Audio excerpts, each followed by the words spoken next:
Just a friendly reminder that the opinions expressed on this show are not worth a Canadian penny, so disregard anything you hear that might get anyone in trouble. And despite some of the great ideas you may hear, don't try them at home. Go to a friend's house instead. It's time to get a gun. That's what I've been thinking. Well, I could afford one. And if I did just a little less drinking, time to put something between me and the sun. When the talking is over, it's time to get a gun. Hey everybody, welcome to Slam Farm Radio, episode 339 for January 30th, 2020. It's the last day of January. No, it's not. Got 31. 31. Yeah, You That's very literally close. sell That's very calendars. And now I understand why the calendar dates were screwed up. You just gave it away. Now we know why the calendar was broken. Okay, I have to do this. January, February, March. Yeah, no, we're at 31. Knuckle space, knuckle space, knuckle space, knuckle. I'm one of your hosts, Kelly Lynn. What are you going to do next month when we have a leap year? You're just going to have a seizure when you look at the calendar? You're going to break? Goes on to the next month. Don't even worry Are you guys about it. going to follow my lead? I made No, no. we're not going to make Toast. mistakes. I'm Trevor. Adriel. We missed Huh? Adriel. He said it. No, I said you it. missed I it. He said said it. Yeah, I totally Okay. said it. I heard Trevor talking over you, so. That's No, I that's actually part was of the quiet show. while he said it. Did you miss me? No, we did miss you. Yeah. It's good to be back. I don't know if I'm We're- ready to be back, but here I am. Bottle of whiskey in hand. What could go wrong? The bottle of whiskey. A bottle of whiskey could go right. It's I've going to make got it a the really good show. Finest beer here that I'm joining you with. Oh my god! I need to get a. I need Like a it's drink. grocery store brand light beer, Adriel. Very inexpensive. Everyone sees this backwards, but this is PC. Let me Light. see. Oh, Peace. good lord. Less, PC. less than a buck of beer. Less. There's a reason why it's less than a buck of beer, though. It's not beer. It's not beer. It's PC light. President's choice. All right, why don't we get into what we did in guns? What we did in guns is brought to you by the Calgary Shooting Center. It's Canada's premier firearms retailer. They right now, thanks to Adriel, he put in here that they have a wide selection of Geisley AR parts. I didn't Wait, click on wait, it yet. Talk about the other one too. Oh, GSG 16 drum mag. Where'd that Yeah, come from? 110 Sweet. rounds. 110 rounds of 22 LR. Just it takes you all day Waiting to for fill it. up, but you can shoot it all day too. Yeah, it gets it takes a long time to shoot that though. You load it up on the Sunday and you shoot all week. It was waiting for that. 110 rounds. They're gonna ban that puppy. You know that, right? No. Bite your tongue. It's not a 1022. It's fine. I know, but GSG 16 mag or drum mag. Anybody buy it? 110 rounds. You're gonna get some jams in there. Let me tell you, You that. think? But there's Every 100 more chances. Just roll the dice. yeah. Please use some good ammo at least. You want to have every Yeah. fifth one to be a jam. Yeah. Yeah. Okay. Mhm. And they also have a wide selection of Geisley AR parts available as well. So you can actually pimp out your AR, right? And then wait for the announcement. Just saying.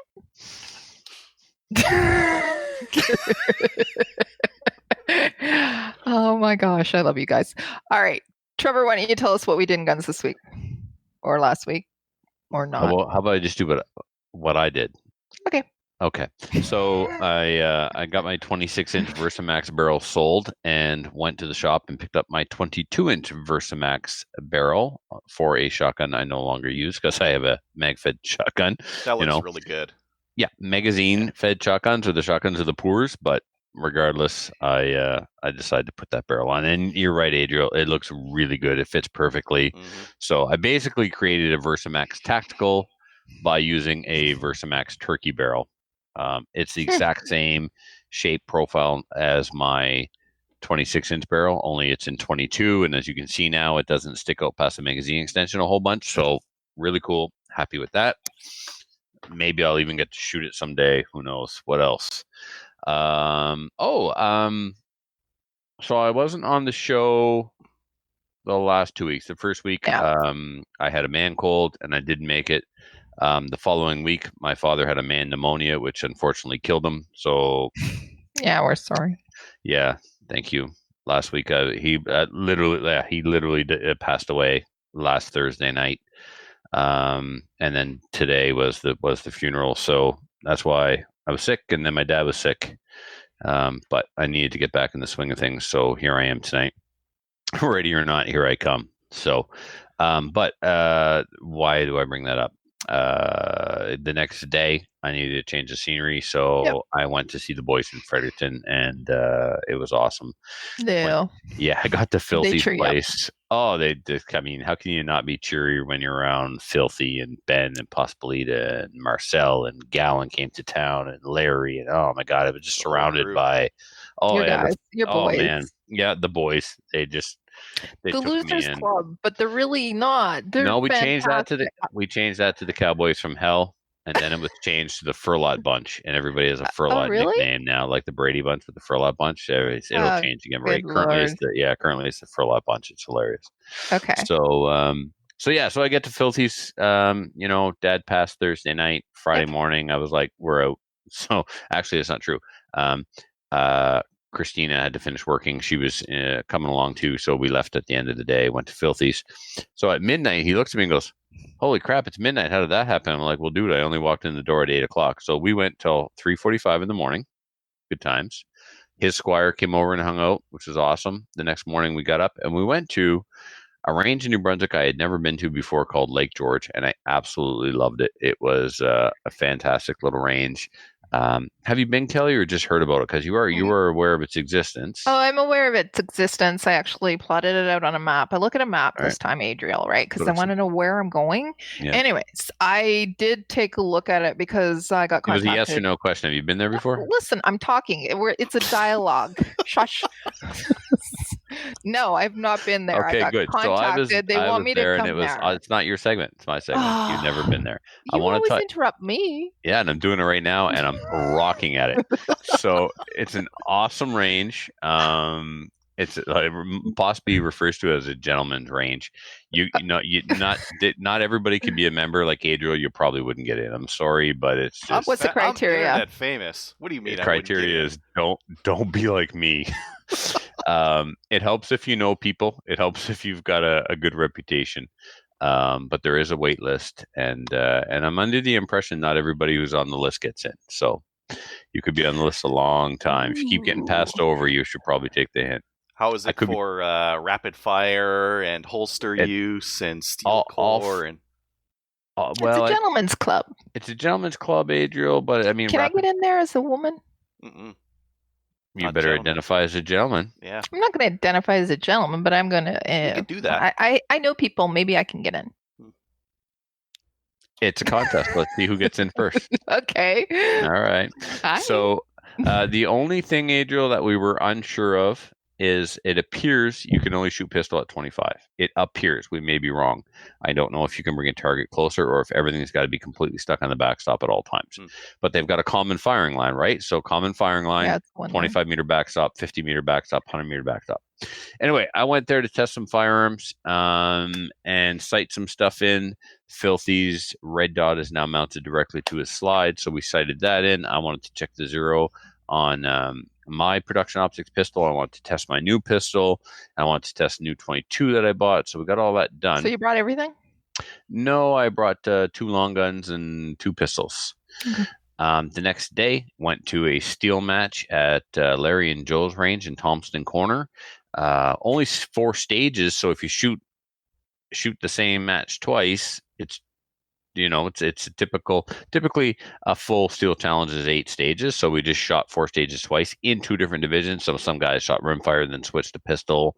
Some guys shot 2 different divisions of pistol. So Marcel and I, we traded off. I started carry optics in the morning while he did single stack. Then I did single stack and he did carry optics.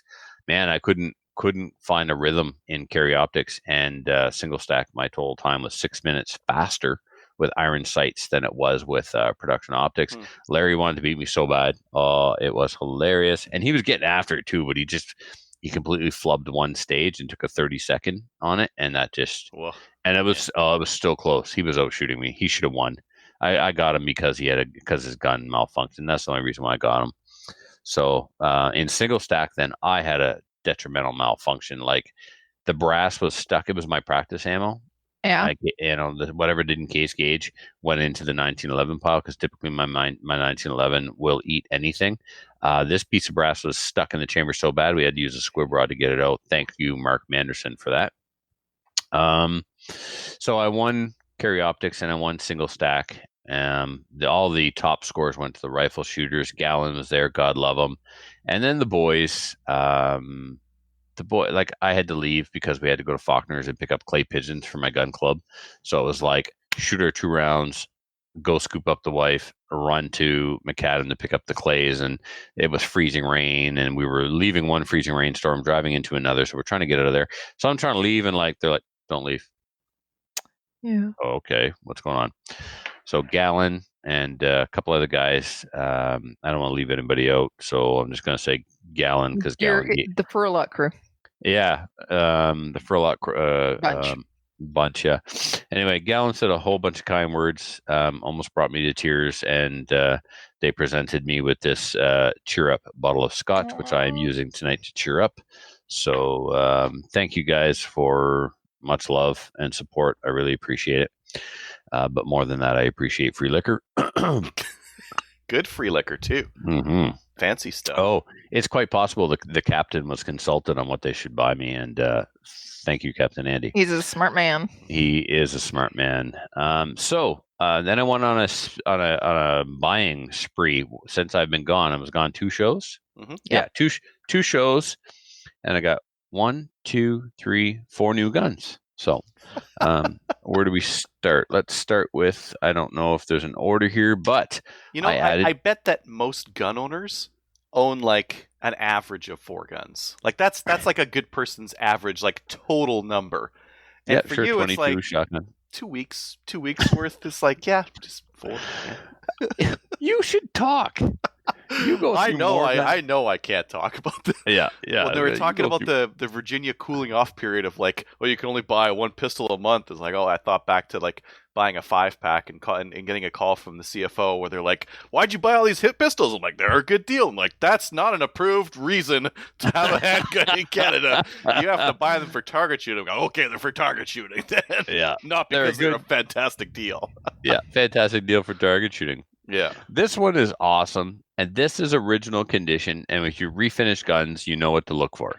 And not that I'm an expert in refinishing guns, but I've been around enough guns that I know what they look like before and after refinishing. And one of the things to look for is the markings. And it's old. You're old too. the markings on this gun are still very sharp and very crisp, so this thing's never been polished. So that's a hint that this is the original finish. And that being said, it's in fantastic condition for its original finish. There's a little chip back here on the stock, but I can live with that considering what I paid for the gun. So this is a Cooey Model 64B, and I believe the B, Clayton that was on has been coaching me with this stuff, and I believe the B refers to the fact that the magazine is metal, not plastic. Okay. And I think that is, I don't know if the metal mag came before the plastic mag or not. If it's a B, A comes before B. I'm assuming logic dictates that A was plastic and B was metal, but who knows?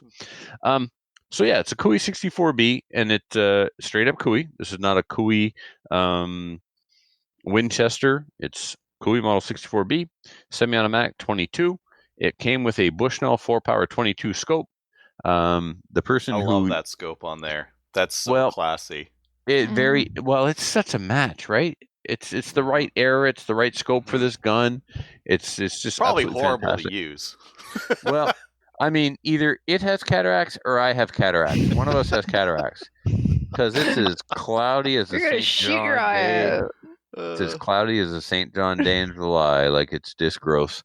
Yeah. So right. I adjusted. But it's beautiful. I adjusted the eye relief and then I adjusted the eyepiece for the focus. So anyway, I got that Cooey. And then, do you know what year that is? I don't. I'll see if I can find out. I mean, it's not. It's pre Winchester. It's pre Lakefield. Mm-hmm. It's straight up original Cooey. So I'm not familiar with when they were made and when they switched and stuff. This I'm super duper excited about because this, as much as Gallon hates it when I say it, this is my new ORPS production rifle. So shout out to Ben. Apparently Ben has a job, but I think he spends all his time at work on CGN because he floods the Furlot Bunch Facebook chat with nothing but CGN ads. What we have here is an all black Remington 597 heavy barrel. The gun was posted on CGN for $120, and it said, What? it said shipped, What? but it needs a trigger group. Okay, no problem. I got a trigger group downstairs. Depending on what the trigger group needs, I may be able to put the pieces together. Even if I have to pay full retail for a trigger group, I'm still coming out ahead. So he said shipped. Well, guess what? He's in New Brunswick. That's only 3 hours from here. Or he's in New Brunswick. He's in Moncton, New Brunswick, only 3 hours from here. But you know who's in Moncton? Gallon. Gallon's in Moncton. So I'm like, I've sent him out for this. He also somebody sold me a bunch of 17 HMR ammo, which he went to pick up for me, but I forgot to pick up from him at the Steel Challenge. Anyway, so I PM'd the guy. I said, dude, you want 120 shipped? How much if I pick it up? He said, $90. I said, Whoa! sold. Yeah. You got So a I bought- 597 for $90. Oh. Yeah, dude. Oh. And then the trigger group that I had, so it came completely empty. No trigger. All it was in was the magazine release and the bolt stop. That's all that was in the group. Denis had a couple of trigger groups at the shop, actually, in varying states of disrepair. And I got the best one, paid $50 for it. So now I've got $140 into the rifle. It needed a lot of cleanup. It was very gummed up. I actually had to disassemble the parts in the trigger group, soak them in acetone, get the gunk off, reassemble them, etc., and so on. Got that going. He also had in stock, Kelly, look at that, an EGW rail for a 597 in stock. So I picked that up. Then he had this Simmons. Does the EGW have any cant on it, or is it 0? I believe Is it's it 20? Yeah, that's 20. It's higher in the back than the front. Well, I'll be damned. Ooh, fancy pants. Yeah, Yeah. and it extends forward. So because the eye relief is still not quite right, Kelly. Just like on my other one, I have to extend the butt a little bit, length pull. So this scope, this is a Simmons 4-12 by 40 adjustable objective Pro Sport T, and retail was under $100. Sweet. Yeah, so it's the fact that it's got an adjustable objective up on the eyepiece itself. It's just for what I'm going to do with the rifle, it's fantastic. So excellent package, not a lot of money invested. And then, boom, Shadow 2, because What? why not? Why didn't I hear about this? I don't know. You've been busy drinking with Tracy and Kelly Squared and not paying enough attention to me. I don't know. No, you're supposed to say, "Look what I bought." I didn't get a chance to We show have you this. this. You haven't, and we have this relationship. I know. I remember? show you yours. You show me mine. Exactly. Wait, I got that all dyslexic up. That's not right at all. You show me mine. I show you yours. You got the lock Anyway. grips on there and everything. Yeah. Okay, well, shout out to Casper. Casper hooked me up with the grips. Casper hooked me up with a bunch of springs to reduce the trigger pull. That's He gave- nice. Yeah, man. He gave me the mainspring, but it was 8.5 pounds. 8.5 pound mainspring in this gun, at least. Yeah, it's like less than 5 pounds. No bueno for IPSC. So the plan is to cut the slide for an optic and have a backup production optics gun. So Super. we shall see. I have Yeah. on the way from some country in Europe whose name I cannot pronounce or spell, but in fairness, I can't spell in any language, a bunch of parts for it. And the parts that I have coming are the competition hammer Yep. and the short reset to 2 Yep. 2 millimeter reset. So that's with the right mainspring. It's going to be so good. Nice. It might even, who knows? It's going to give the Redback a whole lot of competition. The Redback still has the best single action trigger of any gun ever, with the exception of a 1911, and it's incredibly close to a 1911. So, the Redback trigger, the double action trigger pull, it's only once per stage. So who cares if it's even like not that great, because you're only pressing it once anyway. So whatever. And it has to be X number of pounds anyways, right? 5, yeah. Yeah. So anyway, picked up Shadow 2, got that at DC Armory of course. And then this I inherited today. After the funeral, we went to my uncle's place, who was the executor, to go through the will. And my dad gave me back the 1022 I bought him for Christmas. Now, it wasn't all that long ago. I mean, it was since sometime after I was on Slamfire Radio, because I remember talking about it. I remember buying it for him, and of course making the joke on Slamfire, "Oh, I'll get that back someday."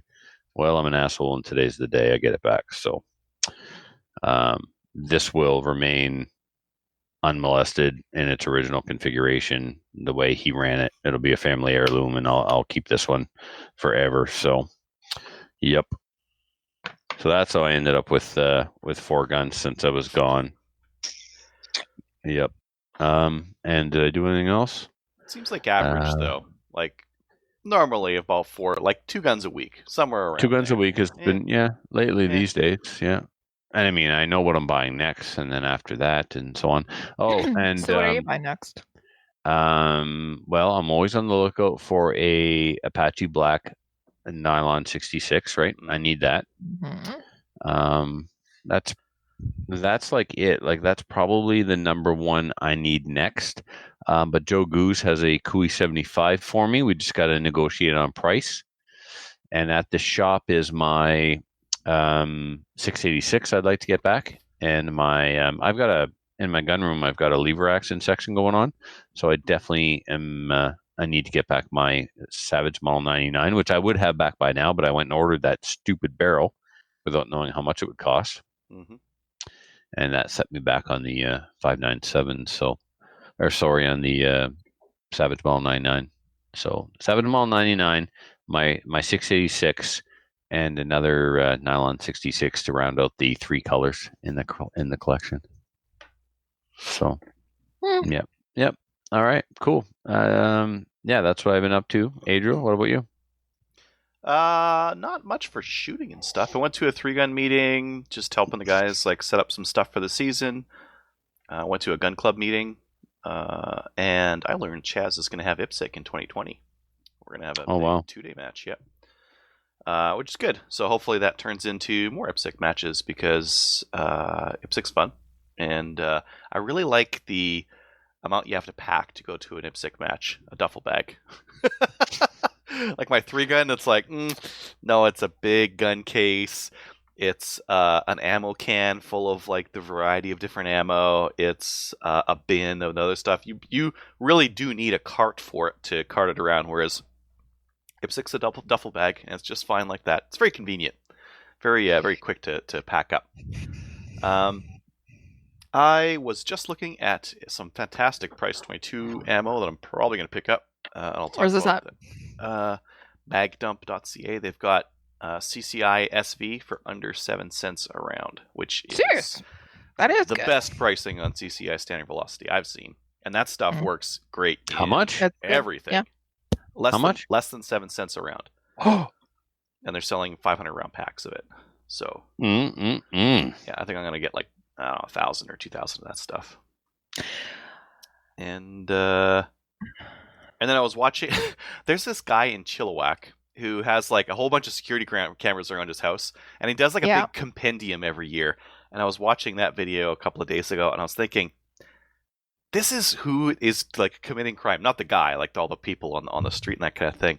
It's people on drugs, drunk, opportunistic, tweakers looking to steal like whatever's handy, kind of a thing. And it was like, man, this is all the crime that's happening right now is from stuff like this. And none of these people could ever legally own a firearm. These people all have priors. They're all like, none of them would pass licensing, and yet here we are, facing down some additional restrictions coming our way because crime, and it's this is somehow going to help it. It was it was rolling around in the back of my head as I was watching this hilarious video of at one point someone's like a homeowner is like hosing down someone who's like cracked out and like yelling and screaming on next to his house, and he's like hosing him down. He's like, "Get out of here!" Yeah, that's our criminal element here. Taiwan. Yeah, they're not exactly professionals or anything like that. No, they're actually, especially if they're high, they're idiots. Yeah. Okay. That's it for me. I haven't really done much. Really? Okay. For me, what I did in guns this week is I went to SFRC on Saturday because you know what? It's Saturday. I really like those people. Well, Saturday I also actually went out to the Kincaid Ranch. Kincaid Ranch. It's Kelly Kincaid. Kelly is one of my best friends, and she's part of my people. So Tribe, Kelly. I was going to get to that Hashtag my tribe. My bad. Sorry. But she is also Kelly Square. So recently, talk amongst yourselves. I let the dogs in. Just hold on a second. So the other thing I did, Adriel, was I got a Volquartz extractor from Sylvester. You know where Sylvester is? Yeah. Sylvester's in Bonneville. Yeah. Yeah. So while I was placing the order, a listener was in the show and they heard them talking about me. So he like Facebooked me. He's like, "Hey, so you're ordering from Sylvester, are you?" I'm like, "Dude, how do you even know that?" I was at the store today when your order came in. They were talking about you. Trevor Furlot. How freaking awesome is that? Yeah. You're infamous. Not famous. You're infamous. Correct. Yeah. How much of this So- CCI standard should I get? 2,000 All of it. rounds? Yeah. No, All of it. You know how All of much? it. You know how much of that federal I'm sitting on? I've probably got like 4,000 A rounds of ton. that stuff. Sell the Federal. CCI standard is fantastic. Yeah, Like it you is. switch to some Ely, you switch to some SK, you don't get much better performance. Like my 597, just I don't think it's possible you're for it not to gonna shoot any go wrong. better. Like Do 2,000. it loves do the 2,000. standards. Do all the thousands. 2,000. Yeah, 2,000. If they're not, it's not like It's not gonna go- It's not going to go bad. I prefer a coated bullet for gopher because I Mhm. don't like getting lead on my fingers while I'm doing that. But if I'm target shooting, like I want the best performance possible, and that's typically Right. from an uncoated bullet, like SK standard, Blazer, and CCS standard velocity. Right. Yeah. And you're going to be doing a lot of CRPS matches, so just get 2,000 or 3,000. Well, Sherwood Park's got ORPS. And RPS as well. So, I'm gonna, yep. I can't wait to try standard for ORPS. Yep. When I think of all the Ely rec packs I bought.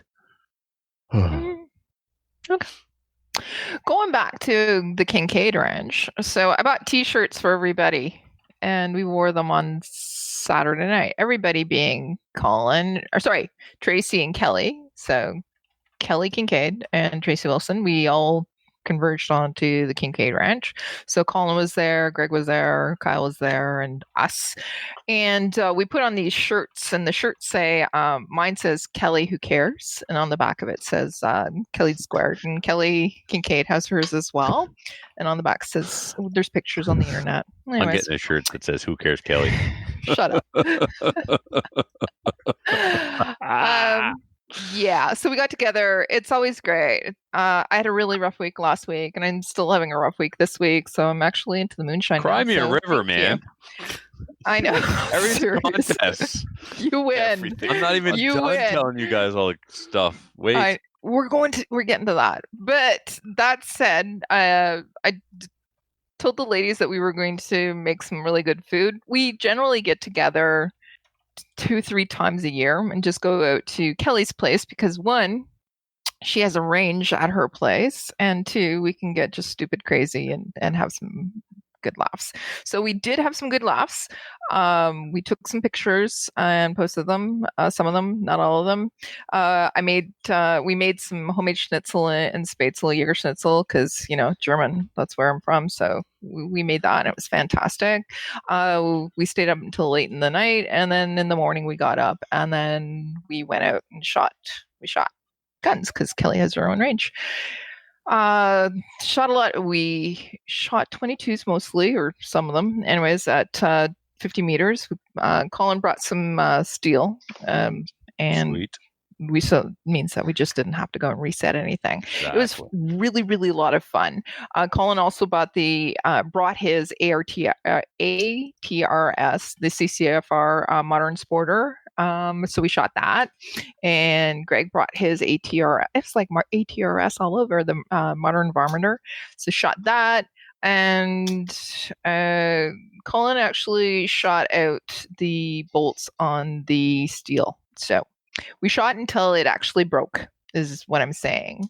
And then we went back and we had more schnitzel and spätzle, and we had a really, really good time. It's always fun to hang out with your friends and just decompress. And yeah. Have you seen the movie Hoodwinked? The cartoon? Yeah. Yeah, why? The schnitzel guy? I can just, that's Colin, man. Yeah. Colin, I have not pictures. I should have got pictures of Colin. It's like 8 o'clock in the morning. He's got a piece of cold schnitzel and he's just not even eating it up, and he's just eating schnitzel. He's a savage. Yeah, I love him. It was fantastic. And I taught Tracy how to make schnitzel. So I gave her pork and put it in a Ziploc, and then she took a mallet and just banged the shit out of the pork. She goes, "This is so cathartic." I said, "Yeah, I know, eh?" Sorry. I'm not sure what cut of meat she's using, but she shouldn't have had to bang it that hard. I mean, no, you don't have to, but it was. Well, if shit was coming out, she was banging the wrong piece of meat. It was a lot of fun. So, what else did we do? Oh, yeah, I didn't do much else other than that. That was it. Went to the range. Well, Kelly's place, and yeah, that's about Kelly's range. Yeah, well, Kelly can get the range. Mm-hmm. It's always nice. She built a maple seed range, and then I love her. I know. And then she has a natural range, but we like maple seed. It rains a lot, right? It was the first year, and it just poured like every day. So the natural range that she had, we weren't able to use. So she actually cleared an actual range for us. Huh. So yeah, that's where we're going to have our boot camp in a couple of weeks too. Oh, so nice. Yeah, because it's nice to have a range that you can just go out to and shoot. Right. We're not American, so we can't shoot off the back deck, but at least we can, if we build a range and it's approved, you can go and shoot there. Okay, let's go talk about upcoming events. I'm going to talk about the first one, then you guys can pick up after that. So the first one is TACCOM Canada 2020. It's happening September 11th to the 13th, the Canadian Pro Gun Podcasters Network. We're going to be there, and you can actually drop by. Our table and see the podcasters there. We're going to be on hand throughout the whole entire show. You can come by. You can pick up some swag. You can get your picture taken, whatever. And you can also drop by while we're doing our live broadcasts as well. We're going to be talking. Your pictures taken. Yeah, get your pictures taken with us. With who? Oh, you think people want to pose for photos with podcasters? Well, Gavin's going to be there. Ian's going to be there. I think Sean Hyman's going to be there. I'm going to be there, but they probably don't want their picture taken with me. But everybody else. If I had to go through that list, Kelly, it would be you. I'm not going to lie. So there's going to be some really, really cool people at TACCOM itself, but then there's going to be also us, the podcasters. There's going to be some really cool people and me. Yeah. Yeah. Nice. The radio people. The people with the faces for Unfortunately, I will radio. not be there. Yeah. So that's Because if I was there, I'd be picking on you guys. You wouldn't have to worry about listeners making fun of you. I'd be doing it. Yeah. That being said, Adriel and Trevor are not going to be there. Let's see if we can get them in there anyways.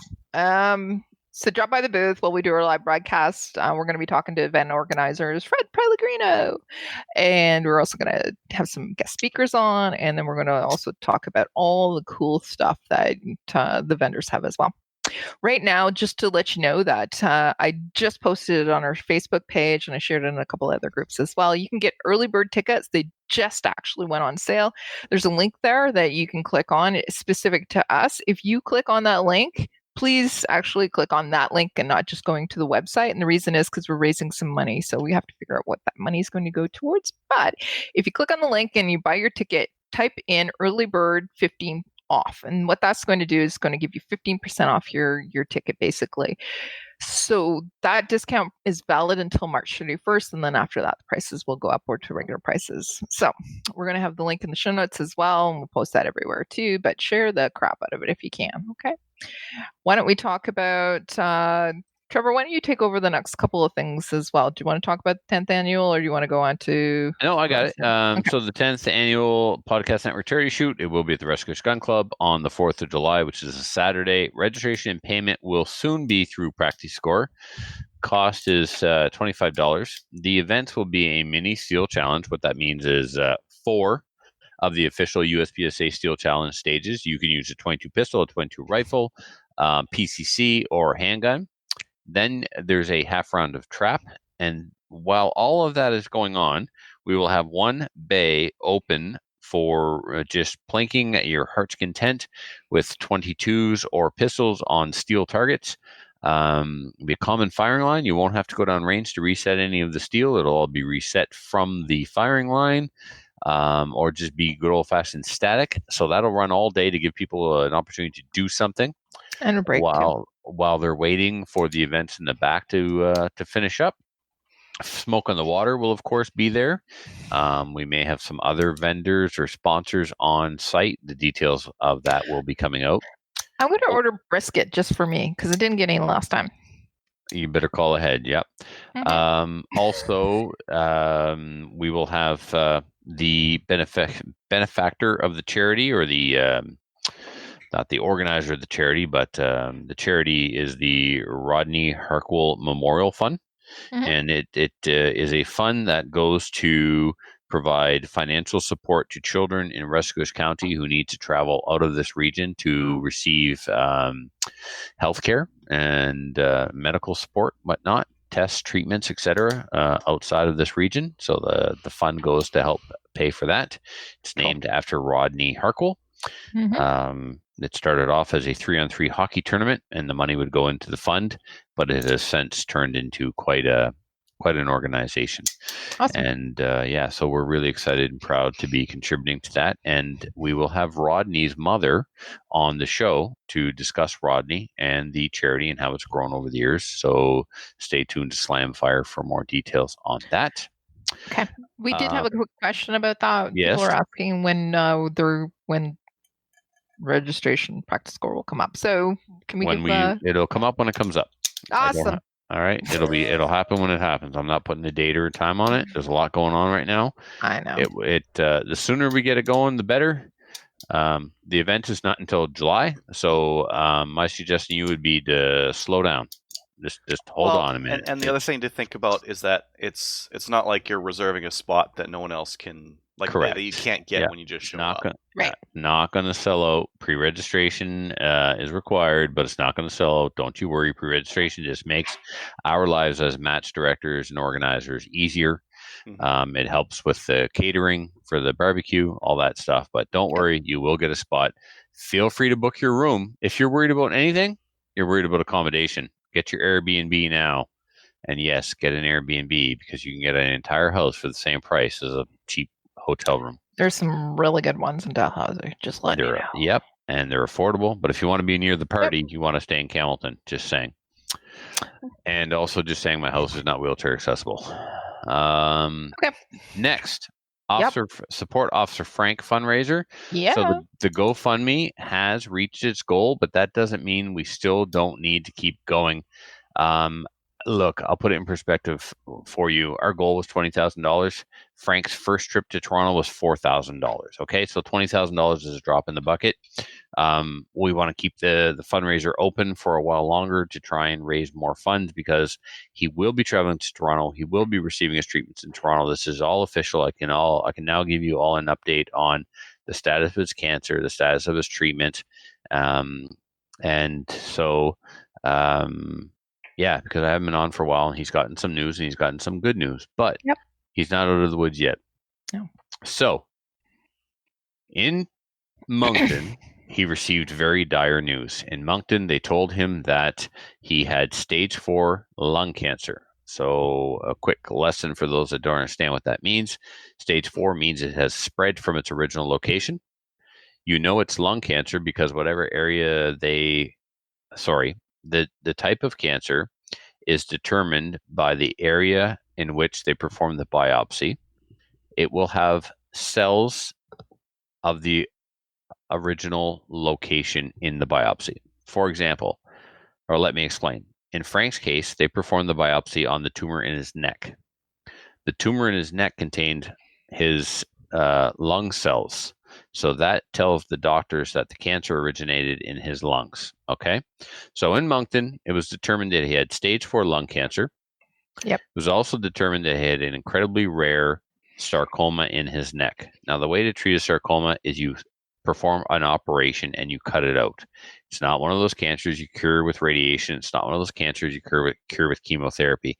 The only cure for sarcoma, from what I understand, from everything Frank was told, is that you cut it out. Well, in Frank's case, they can't cut it out. The cancer has been in his neck a long, long time. Could have been there maybe we're talking years already. It has attacked his vertebrae, has damaged his vertebrae. It's caused them to crush down on the discs, which caused the pinching of the nerves, which caused him to lose strength in his hands. And now it's progressed to the point where he's losing strength in his legs. So that's what prompted him to want to get a move on and get an MRI, which is why he went and got a private MRI. Otherwise, he was going to wait in the public healthcare system 7 to 8 months to find out what the hell was going on. Initially, he thought this was an old motorcycle accident coming back to haunt him, but now we know it was cancer, a sarcoma. It attacked his vertebrae. They said they couldn't operate because it's in his spinal column, up in his neck. It's in and around the spinal cord, and they can't get in there and operate. So they told him in Moncton it was treatable, not curable. This did not do anything to boost the man's morale. He crashed after that. He was in a pretty dark place. They sent him home while they waited for a second opinion on what kind of sarcoma it was from Halifax. So it was time, sitting around. He goes back. He gets a second opinion. They tell him it is not a second opinion. Moncton wanted a second opinion. They sent it to Halifax. Halifax confirmed what Moncton thought, that it was this rare form of sarcoma. So they did their research while waiting. They knew it was a sarcoma, so they started researching sarcomas in Canada, and there's a sarcoma clinic in Toronto. That's all they do. They work on sarcomas. There's a whole slew of medical facilities in one neighborhood in Toronto that are tied in with the university, and they're light years beyond what we have here in New Brunswick. The backwoods, New Brunswick. Yes. He requested a transfer to a referral to Toronto, and the team in Moncton was happy to do so. So off to Toronto he went. Toronto, he got some conflicting information. First, they told him yes, they could operate. So awesome. Then they said no, we can't operate. Then they were going to try and inject his vertebrae with some kind of medical cement or concrete to prevent them from deteriorating anymore. Now they can't do that. But what they're saying they can do is they can treat it with radiation. And basically the radiation they're using in Moncton is about as equivalent as a microwave. It's like 1970s technology compared to what they have in... it'll never turn them into the Hulk, let's just put it that way. So Toronto is far more advanced. So he will be traveling to Toronto to receive radiation treatments on his neck to slow the growth. There is still a significant tumor on his lung that needs to be dealt with, but the neck is the primary focus right now because it's already so advanced. Yeah. So they're going to get a treatment regime in place for the neck. If all he had was the neck, he could live for another 25 years, maybe, because it's slow moving. But he still has that tumor on his lung that needs to be addressed. Yeah. But right now, they're actually more concerned about the neck than the lung. So more tests, more trips to Toronto. But he did get some good news. We can take care of the lungs, and the neck is slow moving. So once they take care of the lungs, provided that doesn't spread anymore and all that good, he could be in a lot better shape than he thought he was just a couple of weeks ago. But he's not out of the woods yet, and it's still going to be expensive. And still a lot involved in traveling to Toronto. So we would like you to continue to support the fundraiser on GoFundMe, please. Right. Okay. So we get out of the woods with Frank. Yeah. It's been a rough week. It's been a rough week. Yeah. Sunday night, the hospital calls, says your father has pneumonia. It's time to call the family. He's not coming out of it. Right. Tuesday morning, the doctor looked at my sister and said, if you had that much potassium in your blood, you'd be dead. So it was pneumonia on Sunday. Tuesday morning, it was kidney failure. And then we just stayed there. God love my sister. She stayed with him 24 hours a day. I would come home at night, sleep in my bed, go back the next morning. And when I arrived Thursday morning, I was like, oh, I knew Thursday was the day. There was just no, he was slipping. And Thursday, it was very evident he had taken a big turn from Wednesday. So unfortunately, he passed 9:45 Thursday night. My sister and I by his side, holding his hands. and love Chris Kingston. Chris Kingston was the president of the Rescue Gun Club for a long time. One of my mentors in Nipsic. He's now a deacon in the Catholic Church. My dad was a Catholic. I called him up. He came up. He prayed for him. His wife, this is what they do. Chris and his wife, they spend all their time visiting the elderly and taking them to appointments and Meals on Wheels and praying in church and in the hospital, stuff like that. It's just two amazing, powerful human beings. Yeah. So they came with, and shortly after that, he was gone. So next morning, I take off to Fredericton to see the boys, the Cowboys from Hell. Yeah, to the boys club, and the Trevor bunch. I get home Monday night. Trevor calls me on Friday to offer his condolences, and he shared with me some personal news that was pretty bad. And I thought, oh man, well, listen, I'm gonna get through this whole dad thing, and then you and I we're gonna talk about this new thing that's happening in your life. We don't even get a chance to do that. He goes away for the weekend, same time I did, 2 different towns. He gets home Tuesday, pulls into his yard, and his house is on fire. He called me. He's like, "Hey man, hey, what's going on? My house is on fire." What? So I'm like, okay, I'll see you soon. I drive down. Land comes. Mark Giroux is already a fireman, so he's there. Yeah, I was just gonna say. Called Mark. Everybody's. Mark, did you hear about Trevor's house? He's like, I'm already here, and didn't even dawn on me. Of course, he's there. He's in uniform. He's a fireman. So, get there, and Trevor's in the truck warming up, and anyway, yeah, man. So, other Trevor, or as some of you a-holes like to call him, Better Trevor. Better Trevor. Me. Yeah. Better Trevor, yeah. Better Trevor's house burned on Tuesday, and he lost all of his worldly possessions that were in the house. So we're talking everything was lost. Yeah. He went back the next day, and they actually let him in to try and retrieve his firearms. And he retrieved them, and he brought them to the shop for assessment. It doesn't look good. So everything's gone. He had a backpack, right? He stayed at my house that night, and I gave him some clothes to wear until he gets a new wardrobe and stuff. So it's very sad. Same thing happened to Muffin a few years ago, right? And the listeners just jumped right in and started sending donations right away to help Muffin get back on his feet. So all of his ammo, all of his stuff. We was gathering reloading components and 4,000 rounds of ammo, IPSC gear. Okay, that's all stuff. That's all replaceable. But Filthy stayed at Trevor's house, and he said, I learned 2 things about Trevor. 1, he doesn't believe in air conditioning, and 2, he really hates bears, because everywhere in Trevor's house was black bear taxidermy, right? He was responsible for slaughtering 2 families of bears over the years. I'm sure of it. So there's a lot of money in taxidermy, man. And you can't, this is I shot this bear on this day at this time, and this is the first bear I shot, and this is the biggest bear I shot, and this is the smallest bear I shot. You know what I mean? He loved hunting black bears, and he lost all his taxidermy. Yeah. Trevor unfortunately lost his mother to cancer a few years back, and he had her family photos up in the attic, and they're gone. So you can't replace the taxidermy. You cannot replace your mother's photos. No. And but we can get together and help him replace everything else. So what we're asking is that the listeners support Better Trevor by sending an EMT to Solas. I'm just going to spell it out. It's SOLOTHAS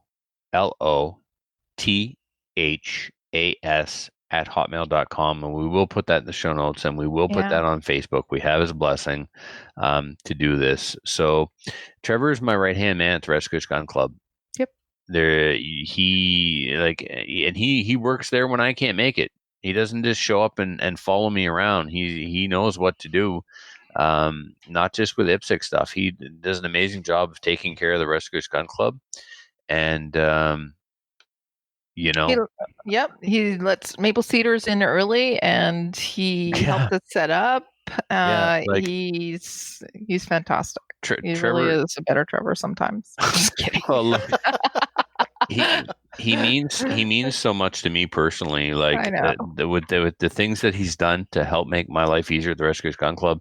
At SummerSlam, we had a prize table with guns on it, and I won an FX9, and I immediately gave it to him. I didn't even take it. I was like, I won an FX9, and I'm giving it to other Trevor. Like, like the man just he's a paramedic. He spends his whole life giving to other people and caring for other people. Now he needs us to care for him, and it makes him completely uncomfortable. I almost think it's funny. Like he's taking care of people for so long, he doesn't know how to let other people take care of him. So, you're helping him and embarrassing him. What more could you ask for?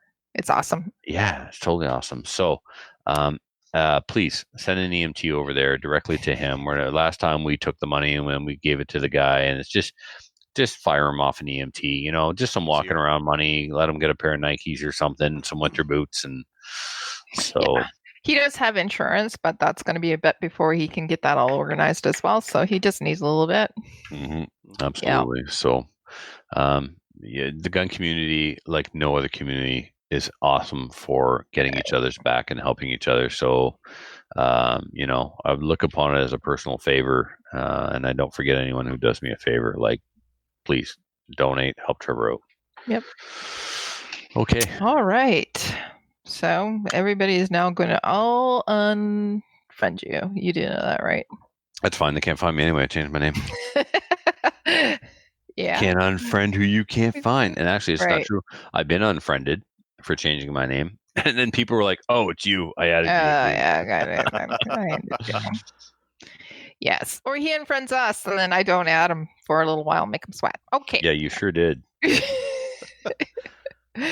We're not, why don't we actually move on to well, there's nothing in the news, so new gun stuff. Wait. Let me throw up this policy talk thing. So we talked a little bit about it in terms of like where it's going to be and that kind of thing.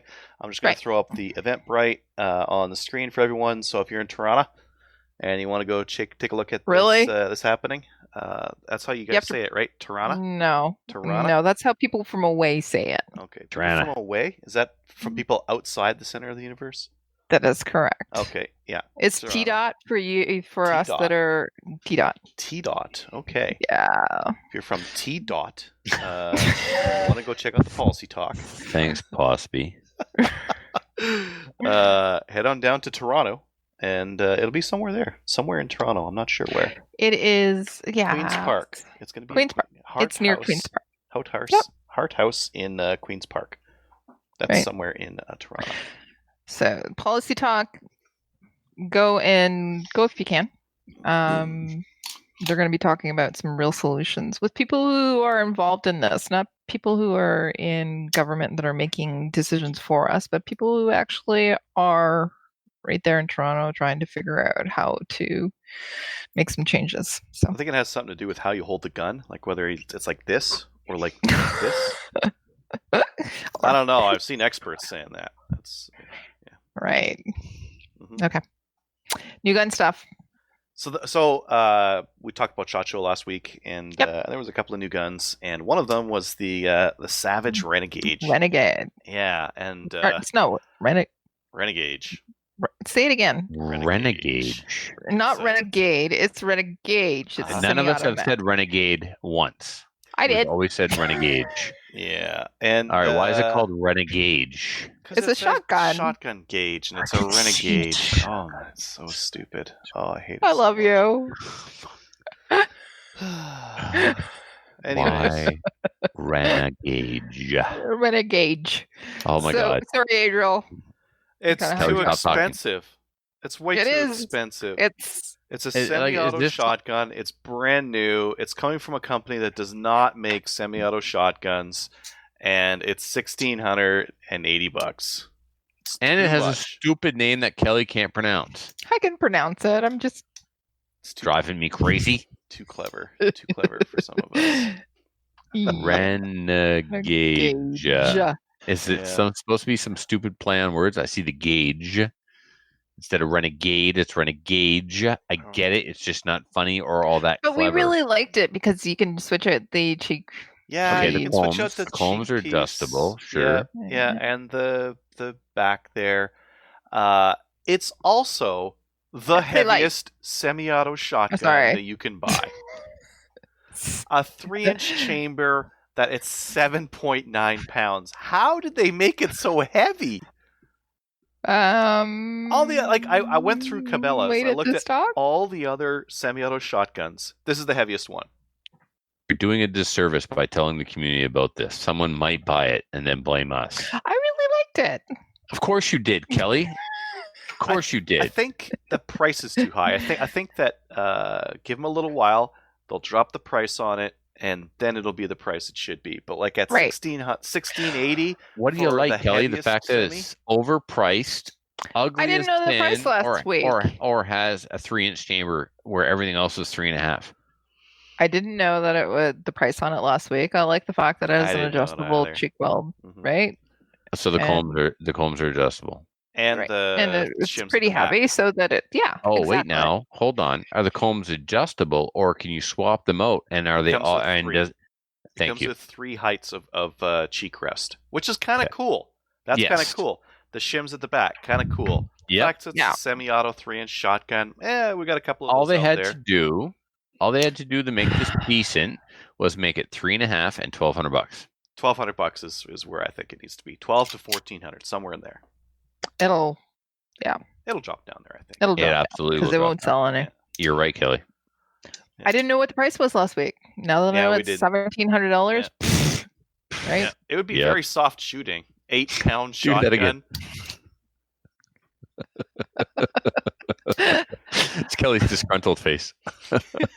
Listeners, you can't see it, but trust me, it made me laugh. That's what Yeah, I'm here for. man, it's too bad. It's too bad that it's 8 freaking pounds, and it's too bad it's $1,700. But it does have some cool features. It does. One cool feature, the adjustable cheek rest. All the other features on that thing are available in other Pretty semi-auto standard. shotguns. Okay, Yeah. fair enough. Uh, I stand correct. I Maybe sit there's corrected. something else that's cool. I don't know. I talked to That's a guy who Cabela's. was at SHOT, and he was like, "Yeah, I saw it. Yeah. Eh. Yeah. Eh. Semi-auto shotgun. We thought it was pretty cool at the point, but for $1,700, not so much. Why don't we go on to the next one, CCI? Did you say wait. 1,700 large? 17 No, I minutes. said You- $1,700. Oh, I thought you said large. I'm like, you running with a crew now? What are you? You bet. In D-Dot. D-Dot. Me and my crew in D-Dot. You bet. One thing I noticed with more of Savage's rimfires is they are using drill and tap scope mounts instead of dovetail on a lot of them. So their 64 has been switched over, at least the Okay. takedown one that I've got, and their new, like that new one that had the weird stock on it that you didn't like, their survival one. I can't remember what it was called. Minimalist, the Minimalist. I think that was what it was. That one uses drill and tap scope mounts as well, and that's just a Mark II. So I think that's kind of cool. One thing that I hate with a passion is those dovetail mounts. They're just Mhm. terrible, Mhm. and I'm liking what Savage is doing. More drill and tap. That piece, yeah. Now that I've bought some and I don't have to you guys aren't going to snipe it from under me. Mag Dump's got CCI standard velocity 500 round bricks for $33.99. That is the cheapest. That I've is seen. pretty cheap. Yeah. Even like Gotenda is above that. I went and looked at some spreadsheets that I had before, and the last price I saw that was on sale was around 8 cents a round. So under 7. Good Buy it price. cheap. Yeah, get a bunch of that Seniors. stuff. Oh my.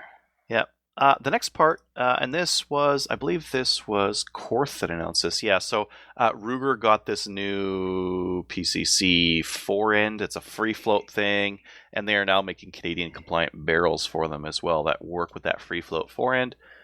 So you can get the Ruger PCC non-restricted in Canada with the free float M-Lock 4-end on it. I didn't get it 9mm or 40. Yeah, 40 is kind of interesting. What if you went hunting Yeah. with that thing? What if you went hunting? What that's if pretty. you get a that's pretty cool. 155 grain 40 projectile and you just make it super stanky? Something you wouldn't want to shoot out of a pistol, but out of a rifle, yeah, you kill some deer with it. Yeah. So I don't like this Uh-huh. because I don't see any rails. Maybe you can put some like you're going to put your red dot on your receiver anyway. Yeah. So Is this going to make the rifle lighter? I doubt it. Why are we doing this here? What's the point? Why are we doing this? Free float, and the original one wasn't. Right. Yeah, some rifles need to be stocked up to be accurate. So just because it's free float doesn't necessarily mean that it's going to. It's somehow okay. It's free float. So what? Is it giving me accuracy? What do I care? I haven't really seen great accuracy out of the Ruger PCCs. Like it's a 9mm. Maybe this is better. Maybe this I'm is better. seeing Gallons choke more and more. By the way, What do you he's mean, having choke? malfunctions Oh, every really? every match. There's malfunctions in this gun now. I don't know if it's his ammo. Or the but mag he's having not keeping the ammo in the right spot. could be because he's running the adapter for the Glock mag. Yeah. Now I tell you what I do like for the PCC, and that's the complete Troy chassis. Just simply this forend does nothing for me. If you just want to do it purely for aesthetics, okay, I get that. It looks cool, I guess, but it's It only does look halfway. cool. But it's only halfway cool, Kelly. You got hunting in the back. It's more like And party in the tactical in front. the front? Business. It's like hunting in the back, tactical in the front. It's just like What's this? like a Troy, mullet. What's this Troy chassis called for the Ruger PCC? I can't find this. It's called the Troy Ruger PCC chassis. I don't know. Can't find it. Midwest is doing a chassis. That's it. Sorry, it's Midwest. Thank you, Adriel. This My bad. is so weird though. This is like okay. I'm gonna put this on screen. It's like an AR back, like buffer tube and Midwest. stock and whatnot. Well, Ruger. maybe that'd be neat. Yeah. Okay. Somebody needs to buy one so that I can shoot it. Just saying. I mean, Just go shoot Gallons. I've already shot Gallons. I've already shot Ian's. no. This is I don't know if I'm looking at the right one yet, Adriel. Okay, look for. No, I'll this isn't talk it. about some bullets. Yeah, do that. I'll yeah. find it. Tesoro has all the bullets, all the Lapua bullets. They've All the Do bullets? they ever? And I love me some Scenars. Scenar, probably. Scenar. eh? It's pronounced Yeah. Scenar. Yeah, they've got the hunting, the naturalists. If you want to shoot something with a green tip, they've got those. And then if you want to just shoot paper, they've got the Lapua Scenar bullets, which are a very nice, high quality bullet. Right. So that's kind of neat. Let's see. Wolverine is doing a pre-order on all the Browning and Winchester shotguns and rifles that were at SHOT Show. So if you saw something at SHOT Show, you're like, "Oh, You really I like? need me one of those." You go through them. Their pre-order is $50. That's the deposit you got to put down. So it's not you're not putting Huge. down huge money. Right. Come on, you can do it. You can do it. Wolverine website. Come on. I'll do it. So Uh-huh. yeah, so they listed all of the. If you go through the link that they provided, they listed all of the shotguns and rifles and all. the other stuff. rifles. Yep. Wolverine is a fantastic company to deal with here in Canada. Just wanted to say that. Heck yeah, man. The Hipwells. Yep. That Browning X-Bolt. Is that it? No, I like the. There's a Browning stainless rifle at the shop in 30.6 that I just. Man, Fingers has got a stainless Tikka in 300 Win Mag. And it's Tikka, so it's amazing. It's plastic, so who cares? And it's stainless, so who cares? I just love something about a plastic stainless hunting rifle.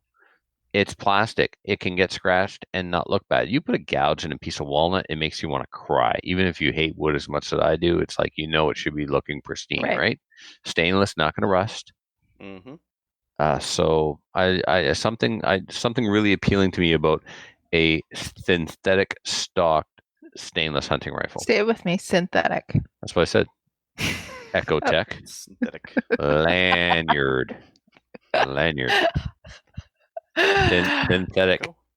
Yeah. Hey, Echo. you're talking to a man who couldn't pronounce Lithuania until he read it on another competitor's jersey at the World Cup. That's how you pronounce it. If you said it and I tried to repeat it, I couldn't do it. I had to read it off the jersey. Yeah. Lithuania. Lithuania. So Okay. synthetic is still a bit of a challenge. Wait. You put a link in there. I'm gonna pull it up. Mm-hmm. Oh yeah, that does look like the Midway one. That is the Midway one, is it not? Yeah. What we're talking about, guys, is I found a link to the Ruger PCC Oh, okay. chassis that I really like. Yep. Ruger announces new pistol caliber carbine chassis models, and the whole thing. It's got Okay, a this one actually looks much better. much better. It's got a pistol grip. wanna It's pull got a this up, Pedro? collapsible folding stock. Yeah. Free float handguard. The only thing about the free float handguard I don't like is, and the CZ Tactical 22 is like this. One of the 1022 chassis that Troy makes is like this. You've got a nice round symmetrical handguard, but the barrel is not in the center of it. It's at the top. No, You got all this funny space in the bottom. It just looks awkward. Just But means your sight is that much closer to the barrel. this is true. you're not wrong in that. You're not wrong. If you put So- some like real low mount, you couldn't with this one because your cheek weld will be way too tight. But Yeah. So this looks okay, man. Yeah, I like this. I disagree, and I don't like the look of it. I think that Really? I don't like, and just Do you think it's forced? functional. It's functional, but I He's think the hunting throwing, gear throwing guy. an AR stock on some guns looks weird. You're right. It looks one, like blocky and angly Yeah. at the back. Yeah, but It it's looks probably good. way more functional. listeners, Google this Remington 597 VTR, and you will see a visual representation of what Adriel just described. Correct. It's a gun that was not supposed to have a pistol grip stock or a collapsible stock, and they Looks did good. a real poor job of executing it. So I guess that's how you feel about this one, Adriel. It just doesn't belong. Well, it's probably works great, like a collapsible stock, adjustable. Yeah, but you think it looks? lengthable. Do you think it looks forced? It's Like, does it look like a gun in it? Does it look like an SKS in a tactical stock? It looks like they took a regular hunting style gun that goes like this, and they made it Mhm. go like that. Oh, now it's deadly then. It's now a deadly assault weapon, according to Democrat lawmakers. Yep. Democrat. they We're turned in it Canada here.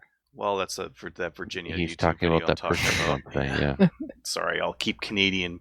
Yeah, Wow. our Canadian politicians are at least smart enough just to say nothing or No, say what they are say very saying little. is We're just gonna- like we're ban gonna- everything. We're gonna ban assault weapons. They'd have no reason to be in our Uh. streets. They're just made for killing lots of people. We're gonna arm all the police with them, but they're just Yep. made for killing lots of people. Right. So when the police need to kill lots of people, they'll have the right weapon. Yes. Okay, I did watch the response from Bill Blair today. He did have a couple of good points. Our police need to be better armed. Just Oh, saying. I think they need. I think And they the need borders- ARs. ARs are the The appropriate borders need to be firearm for them. Borders. definitely Everything do. else he said was crap, but Yeah. other than that, all right. I just can't stand the hypocrisy around the wording of patrol Paul- carbine versus deadly assault weapon only made for killing lots of people. Well, when it's cops, it's patrol car. Patrol. Yeah. When it's I want one of law-abiding those. gun owners, it's assault rifle. Apparently, Right. Paul Barrow has a quote of the night referring to that shotgun, the Savage. hmm That shotgun has the dumb. Sweet. Okay. Why don't we get into our main topics?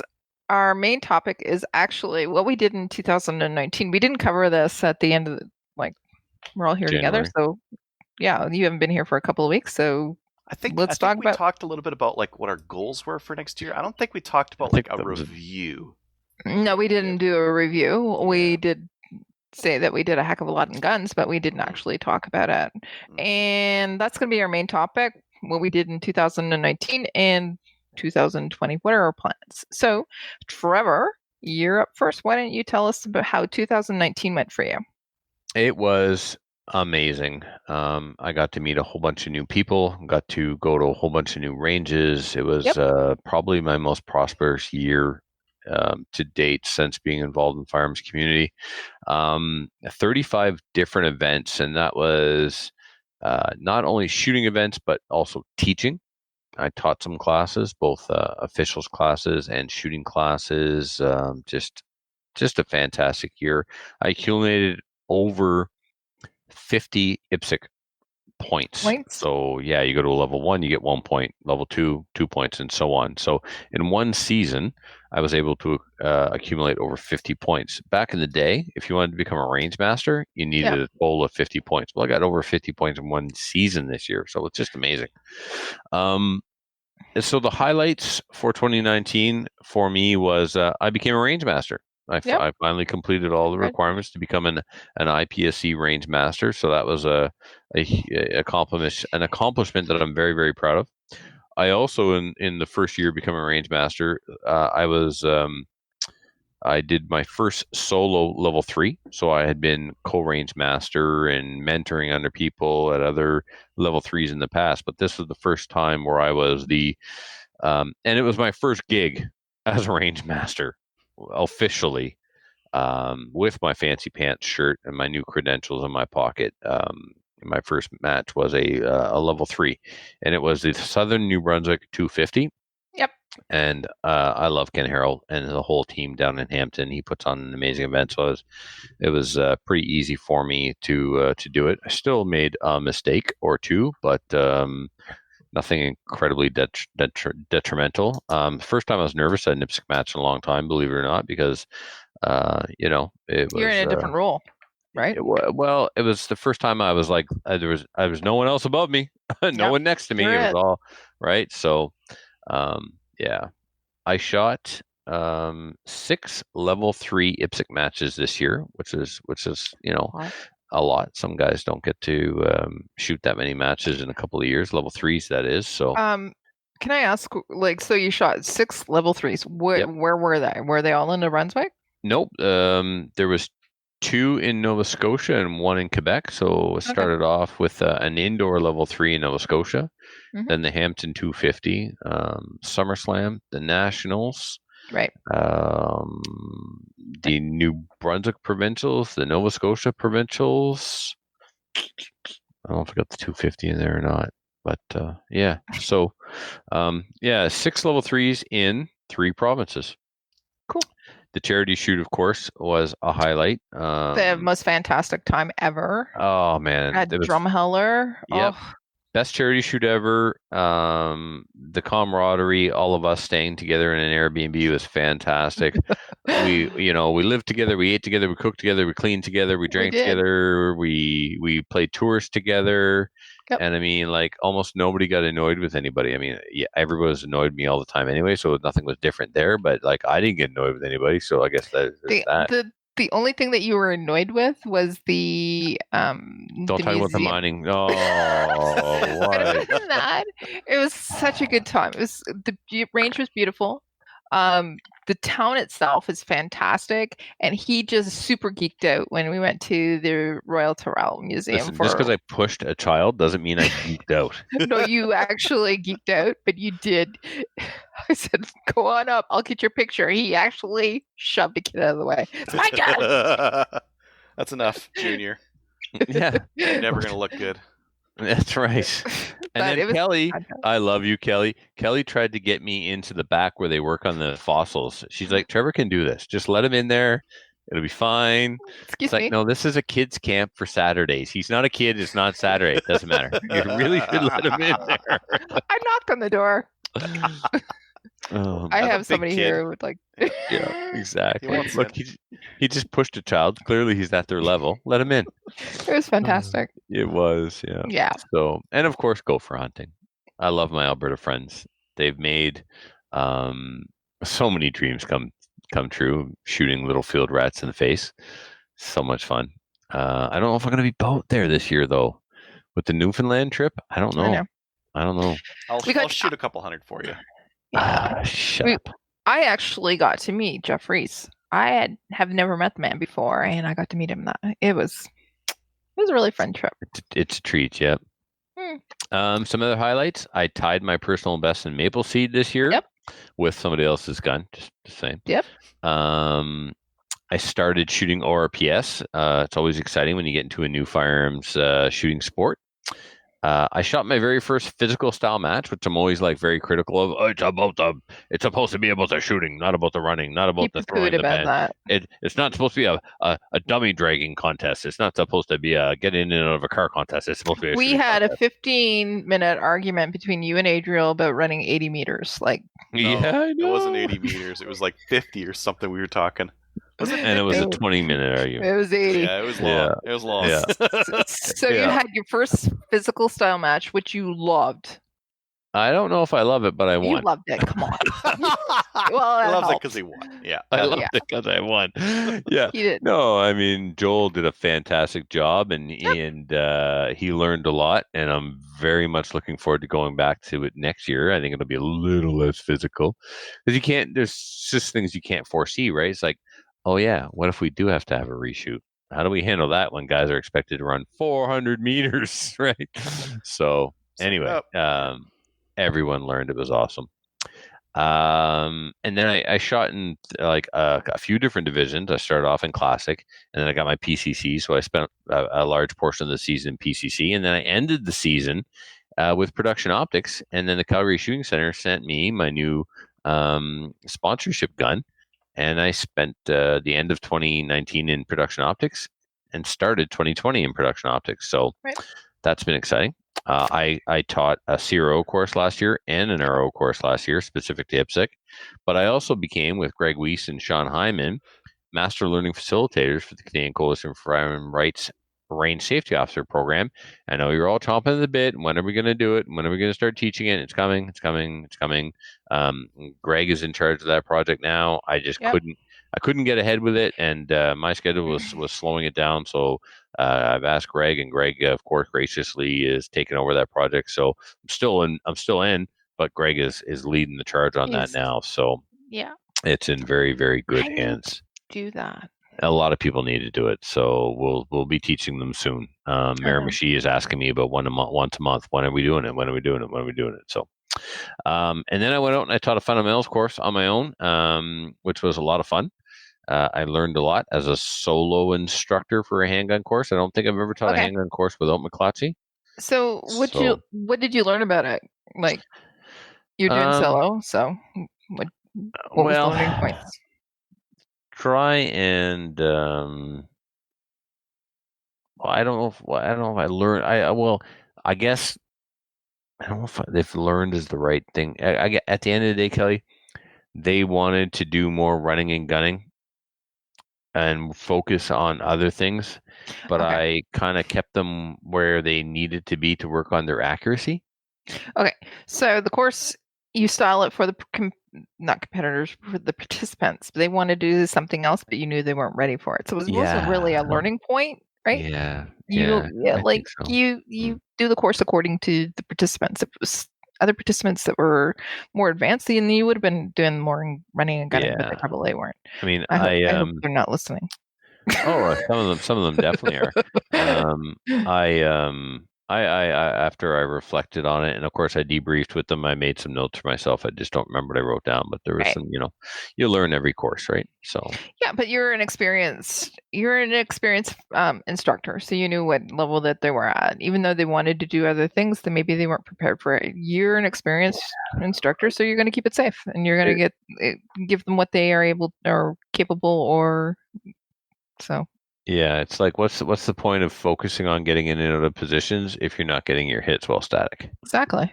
So we Okay, let's move forward. And then I bought a crap ton of guns. Like I bought a lot of guns this year. and I sold fewer than ever. Yeah, I started a Kui collection this year. Right. And Yeah, we got it's been fantastic.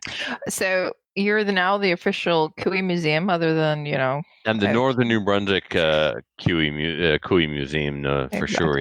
Yeah. So, but probably my favorite part is the travel and the meeting of the new people. Yeah, that's always the fun part about guns, right? Yeah. And if you see me at a shooting event, you need to approach me and introduce yourself, because I'm shy and I won't do that to you. And once you know me, he's not shy, but he won't introduce himself to you. Right. Once you know me, you can't shut me up. But if I don't know you, I could just avoid you, and it's not because I don't like you. I'm just afraid of you. Well, I just assume that everyone knows me. I just assume, like, of course you do. I'm famous, and I don't need to introduce myself. It's probably the same for you, Trevor, and you, Kelly, right? Well, I mean, be nice to everyone, but have a plan. It's kind of cool, but it kind of also like, hey, I know you. I know your voice. Listen to you. I'm going, oh. It's kind of cool, but it's kind of like, all right. Yeah, it's more cool than anything else. Yeah, it's more cool, and it's kind of like complimentary when people come up to you, hey, you're Kelly. Yeah, I'll never forget the first time it happened, right? I was at the 51st Annual Calgary Gun Show with Jeff Reese, my first time out there visiting him, and we're at a table talking to a guy about something, and just this dude in line behind me just all of a sudden goes, "So Trevor, where'd you get those red line precision parts for your Kel-Tec 2000? your sub 2000?" It's like, oh, hey, man. Hi, how are you? What's your name? Adriel, you talked about that. You talk about the fact that you can't go anywhere and you're telling these stories and people already know them. They've already heard all these stories because they listen to Slamfire Radio. That's always weird, right? It's but it's really cool. Every time you meet somebody who listens, you're somehow surprised that they listen. No, because it just feels like we have some really good listeners. We do, but There's I still feel that way. people. Whenever somebody goes, "No, yeah, listen, man, I heard you talk about that." I'm like, "Oh yeah, right on, yeah." I go, it's the same feeling every time. It's like it mostly feels like I'm just hanging out with you guys, right? You know what I mean? Yeah. And then it's still to this day when somebody says, "Oh yeah, listen," I go, "Oh yeah, you do? Well, that's cool. So you're one of the three. cool. That's awesome." I really no. All right. I guess I can't tell you about this gun Anyways. I bought because you already know. Yeah. It's when they come up. What are you selling it for? Trevor, what are you going to do in 2020? Well, some of the big events. I mean, no SummerSlam, unfortunately, because we got to recertify the range, so that's a big one. Got to get the range recertified. We will, of course, have the 5th annual Ronnie DeGroot Memorial Steel Challenge. Yeah. Do you know the dates for that already? Or Yeah, no? it's always the first Saturday in June. Always, it's the anniversary of his memorial service, so it's the first Saturday in June. And you raise a glass. A month, yes, of course, of 40 Creek. Yep. A month later is the 10th annual Canadian Podcast Network charity shoot. Yep. Also at the Rescue Gun Club. And then Muffin and I will be off to stay with Bolivar at the. Are you staying there? Yeah, man, we're staying at Casa de Bolivar in Barrie for the IPSC Nationals. And that's on the August long weekend? Yes. And Muffin and I are on the classic team. So although I am shooting production optics for the Calgary Shooting Center, I'll be switching back to my Calgary Shooting Center classic gun because if I had not made the switch from the production optics team to the classic team, there would be no classic team. And I don't do nationals without Muffin. Muffin is my boy at the nationals. We travel together, we shoot together, we're teammates. No Muffin, no nationals. So I was more than happy to get back on the classic team because I ain't going without him. That's all there is about that. So it's shoot Muffin or don't shoot. So that's going to be interesting. You at Brian Bolivar's with Muffin? Oh no, he'll behave. He'll leave us alone. He understands we're there to work. No, I know that you're there to work, but it's still gonna be fun times. Okay. No, yeah. Proceed. Oh, what yeah. Are you doing Well, I next? mean, it'll be like the time the Nationals were in Halifax, right? And it's 9:00 in the morning, and I'm pouring a cup of coffee, and Casey goes, "You want some cream and sugar?" I was like, "No, man, I'm lactose intolerant, and I don't eat sugar." And he hands me the Baileys and says, "Cream and sugar." And it was on. We drank all day after that. That didn't go well for you though at the match. Just because it was the day of the banquet, Kelly. There was no match. Oh, okay. We don't start drinking before a match, Kelly. It was 9:00 in the morning. We're not going to drink the night before the match. Yeah, this is 9:00 in the morning. It was the day of the banquet. All we had to do was drink, go to the banquet, pick a fight, and Hey, Trevor. then yes. We're supposed to be talking about what we're doing in 2020 because Adriel and I have to go next. I understand. If you don't make mistakes, I don't have to correct you, and we could just get things done faster. Talking about drinking before a match. Anyway, and you ruined my whole pick a fight. You ruined my whole pick a fight at the banquet story. And then I'm going to do some more Maple Seeds and RPS. Adriel, it's your turn. Okay. We got to have more Maple Seeds and RPS. You're going to have a fantastic time. I can't wait to shoot more Maple Seeds and take the high score away from Adriel. Actually, technically, it's Corey Johnson, but Adriel for the podcast. And bolt action, Norinco's. Bolt action, Norinco. Right. Listen, you're lucky you don't got the coronavirus shooting all those Norinco guns. I will be the first among us to get the coronavirus if one of us gets doubt about it. It will be me. Everything is competition. Trevor's going to be rubbing himself against I actually, well, when SARS was in China, that's when I flew to China. It was so cheap. Oh, serious? The flights were really cheap back then. Oh my god! I'm not even joking. I'm not joking. Risky. Dear Risky. China, Yeah. not everything is food. Science of the world. Debatable. I Debatable. saw a bowl. Would you eat this, Adriel? I saw a bowl of soup with a bat. Adriel will eat anything, Yeah, and that's- yes, that's he'll a eat the silly one with the question. bat in it. Yes. Like we have chicken and How in beef God's and crocodile. Would They you just- eat a bowl of soup with a bat in it? With a spoon? Atta boy. Well done. Well done. with chopsticks? What kind of stupid question is that? How do you eat your Yeah. soup? Okay, Your Adriel. bat soup. I didn't have any bat soup in 2019. That's a downside. What did you do? In 2019. I shot 8 3-gun matches. I shot them all in limited, so that was just with a red dot. Last year I shot with TAC Ops with a scope. I thought so they're only like 300-400 meters away. I'll shoot them with a red dot, and like they're big targets, so who cares? And it worked fine.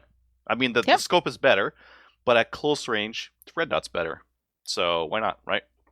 Yeah. Most of your shots in 3-gun are actually pretty close because all your other bays, like you might have one really long stage, everything else is going to be close in. So you might as well do the one that you can just point and click at everything and Hey, nice and fast. Yeah. I got a question for you. Ever Uh-huh. thought about going down to like Utah or anything for a 3-gun match? Because when you're talking about really close in Mhm. Canada, it has to be really close because we don't have a lot of ranges with the really long. Mhm. But down in Utah, you're shooting out to 4, 6, 800.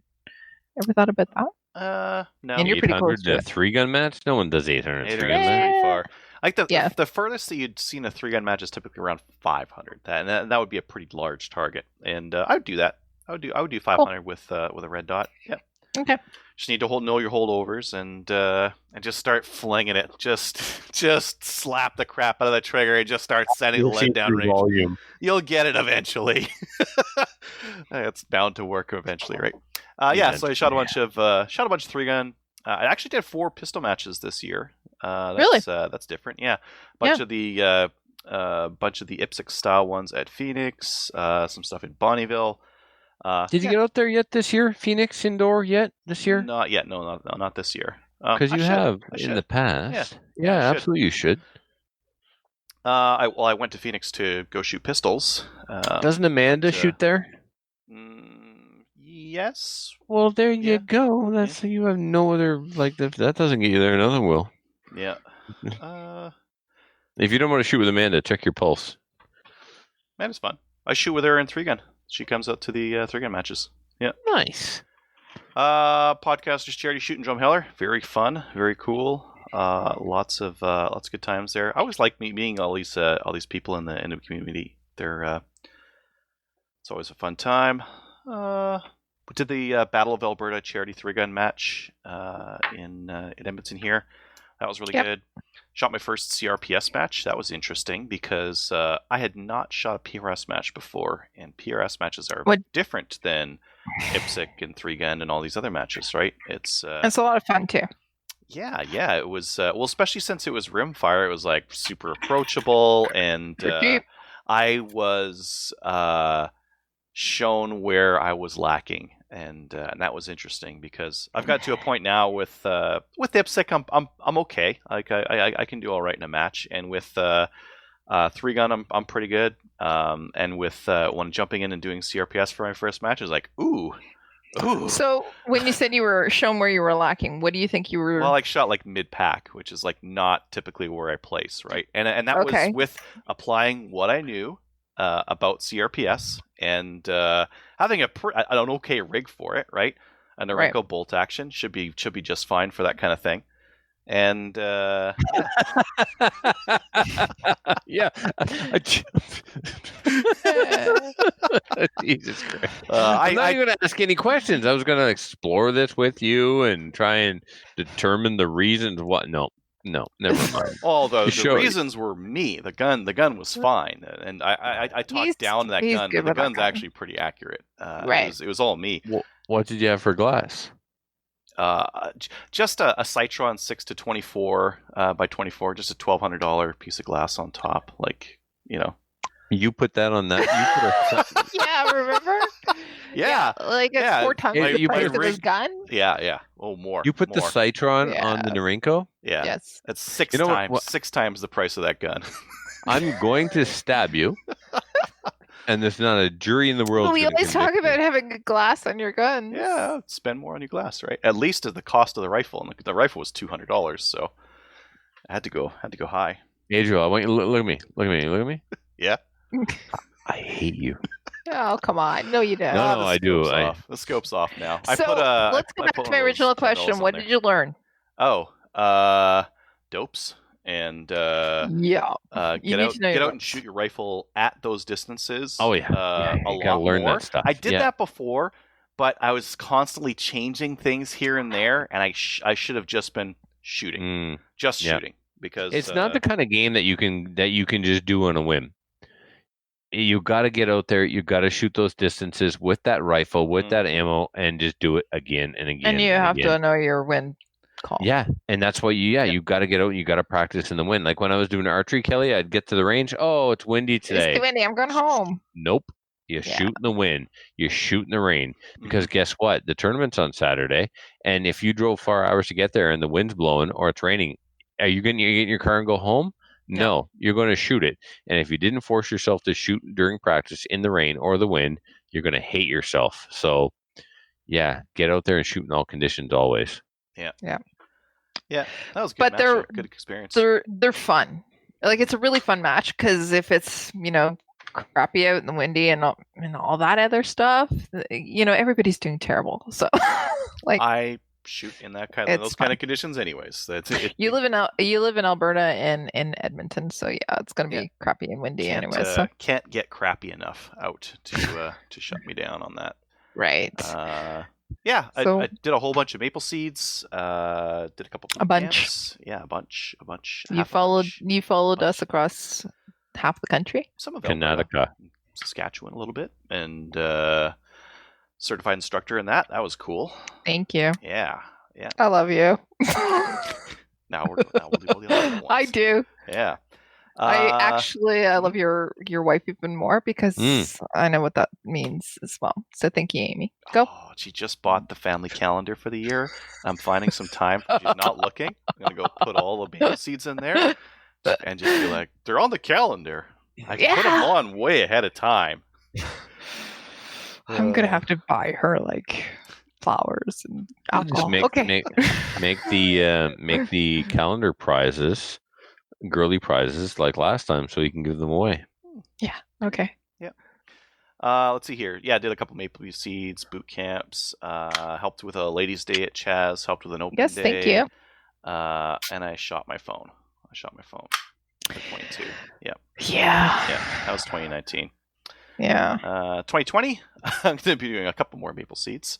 Right now, 18 for sure. Maybe 21 of them. Yeah. I apologize now. Sorry. We'll see if I'm married at the end of 2020. That's one of my goals here. It's not. I don't know if it's really realistic or attainable, but stay married is a goal. Well, if we're doing 18 to 20, what can happen is we can get up to speed with that, and more instructors, then they can actually become shoot bosses. Then you don't have to do all of them. Yeah. And that's the plan. That's a goal is to make sure that other people are set up for this kind of thing. Correct. And there's some other people who are like going to get there. They're fantastic. Yeah, you have a great team there. So thank you. Yeah, and then 2 or 3 ladies' days. I think Podcasters Charity Shoot in New Brunswick, Battle of Alberta 3-gun match, and then maybe some IPSC or PS or both. Yeah. Both? Yeah, that's going to be both. Both. I'm like the thing. Like I don't want to pay the $100 IPSC membership fee and then only shoot like one match. But if there's a couple like interspersed around here, outdoor ranges, I would love that. Yeah. And ORPS is kind of interesting to me because that's at like Sherwood Park runs those monthly. It's easy to do because it's like the furthest distance you're going to be shooting out to is 80, and so most ranges can accommodate that, and it's monthly, and I got a couple 22s. Yeah. Going back to what you said about IPSC, Adriel, I get it. I appreciate what you're saying. Spend $100 membership to shoot a match or two, but you need to check with your section's policy about maintaining your black And badge. If you recertifying on black badge when you let it lapse. yeah, It's not something I super agree with, like the fact that that's a thing, but I understand it. our policy is quite generous. You got to go 4 full seasons without shooting a match, and now your skills may not have deteriorated, but the rule set may have changed. Right. So that's why it's like 4 years. You could have been shooting IDPA for 4 years, and all of a sudden Show up to IPSC match with a Fisher's vest on, and no. But my point is, you've maintained your skill set in practical shooting throughout that whole time. So you take your black badge, you shoot a couple of matches, and then you switch to 3-gun for 4 years. You come back to us and we say, sorry, you got to prove to us you can shoot. Even though you've been shooting 3-gun for 4 years, you need to take your black badge again. Well, the rules have changed in 4 years, right? So it's not just about proving you're safe. You also have to reacquaint yourself with the rules. So refamiliarize yourself. It's been just want to make sure you're aware that your section has policies and research. Okay, I have a question for you about IPSC. Do you have a lot of matches going on in your area? Alberta? Yeah. Not like specifically northern Alberta? Not really. Yeah. So you're more of the 3-gun. Yeah. You're not gonna get them in. Whereas Edmonton is sparse for some reason. Well, we'll have that one at Chaz, and if that goes well, they're probably going to run like a whole pile of them the year after, right? Right. So, yeah, you're right, Kelly. They do 3-gun. There's no 3-gun association, but there is an actual IPSC Alberta section, right? That's certified and all that, recognized and all that stuff. But they don't have near the amount of matches that 3-gun has. So you have to ask yourself, why is that? You've got a recognized association that's tied into a national recognized association that has a training program for the competitors, has a training program for the officials. None of this exists in 3-gun. 3-gun is a bunch of good old boys that want to shoot their 3 guns at their local club, and it's growing like crazy in the outlaw world. So why is that? Well, the answer is simple. It's fun. Right. It's fun. It's informal in a lot of ways. It's still safe and whatnot, but it's not as perhaps stuck up as IPSC. It's not as elitist as IPSC. It's not as rulesy as IPSC. It's fun shooting rifles too. Like shooting an AR in a competition is what an AR is for. They're fantastic for that. And pistols can be a little bit frustrating to people when they first start. Sure. And in 3-gun, you don't have to be the best pistol shooter. Pistol is the hardest firearm to master, right? So. The reason I asked it is because you're saying, well, you might have to requalify within a certain period of time. But when we're talking about Western Canada, it is more your 3-gun. Like we don't have anything here in Ontario with respect to 3-guns. Yes, you do. We have a limited amount, right? Not a lot. Yeah. Right. Well, and here in Ontario, IPSC, as soon as you have a match, 3rd in the country. As soon as we have a match, we have it's immediately sold out, and then can I explain why it's immediately sold out? Because there's so many people. Yeah, you have so much competition for shared ranges, right? Exactly, right. So, and then New Brunswick and Nova Scotia and Prince Edward Island, you have I'm a little bit jealous about how much IPSC there is in New Brunswick. I talked to some of the other IPSC shooters on Discord, and they're always talking about like all these matches that are coming up. And it's like, geez, like your guys' population is nothing, and you guys have so many matches there. It's right. Yeah, I'm jealous. It depends on which area of the country you're in. What's going to be prevalent. Yep. And I mean, the people who are active at our clubs are IPSC people. That's why 3-gun isn't really growing out here. If we had a club that just wasn't an IPSC club and just had a bunch of guys that want to have outlaw 3-gun matches, well, we would go, man. We would always go. Mm-hmm. It's not 3-gun, but our section coordinator for New Brunswick is currently planning a level 3 rifle match. That's cool. That would be fun to shoot. Yeah. I like hunting my rifle. He sees Ontario taking off with sanctioned shotgun, and he's like, yeah, it is. Maybe we could be the sanctioned rifle province. Right. but we shall see. Okay. Yeah, interesting. Yeah. Anyways, that's it for me. Kelly, what about you? So my life has been taken over by Maple Seed. Ooh. We were You at are the about queen. I know. We were about 70, 75 matches, or not matches, but events last year. I didn't count them because, well, that's a lot of fingers. But I know that I was over 45 events that I went to last year. And when I'm talking about events, I'm talking about from Alberta all the way to Prince Edward Island, basically. I didn't get into BC. Rick did all the BC events, but from Alberta across the country. So I spend a lot of time at ranges through and basically spent all my vacation at ranges doing maple seeds. The thing about those is I love them. We did ladies events as well, so specific lady seeds. We did those. I did CCFR, 3 CCFR Ladies Day events that were here in Ontario and around the area. It was a fantastic time with that. Seeing new ladies come into the sport. One event had 80, another had 40. So last year we put over 1,000 ladies, or sorry, close to 1,000 ladies into basically ladies events for the CCFR. That's one of the other hats I wear with the CCFR. I am the VP of Women's Programming, so I help coordinate events across the country. So a lot of time was put into that as well. Went to the Podcasters Charity Shoot. We already talked about that. One of the things that I usually do is the Meaford Long Range Steel Challenge. Love that. Ryan McLean, get me the information. We'll put it up on our events page. But so I helped out at that event, and Dave Kratke was our RSO for that. I love the event. I'm not sure I'm going to be able to do it this year because I'm going to be at TalkCom as well. Did a lot of open houses. So did specifically with new shooter days, people coming out and trying them. With the new shooter days, there's generally with respect to the ranges. So it's not ladies' day events. It's men and women. But I also actually I gave away some events, or sorry, not events, but days for fundraisers, and I brought a lot of people to the range. Set up some events with women, specifically new shooters that have never tried it out and wanted to try it out. Took them to the range, specifically women.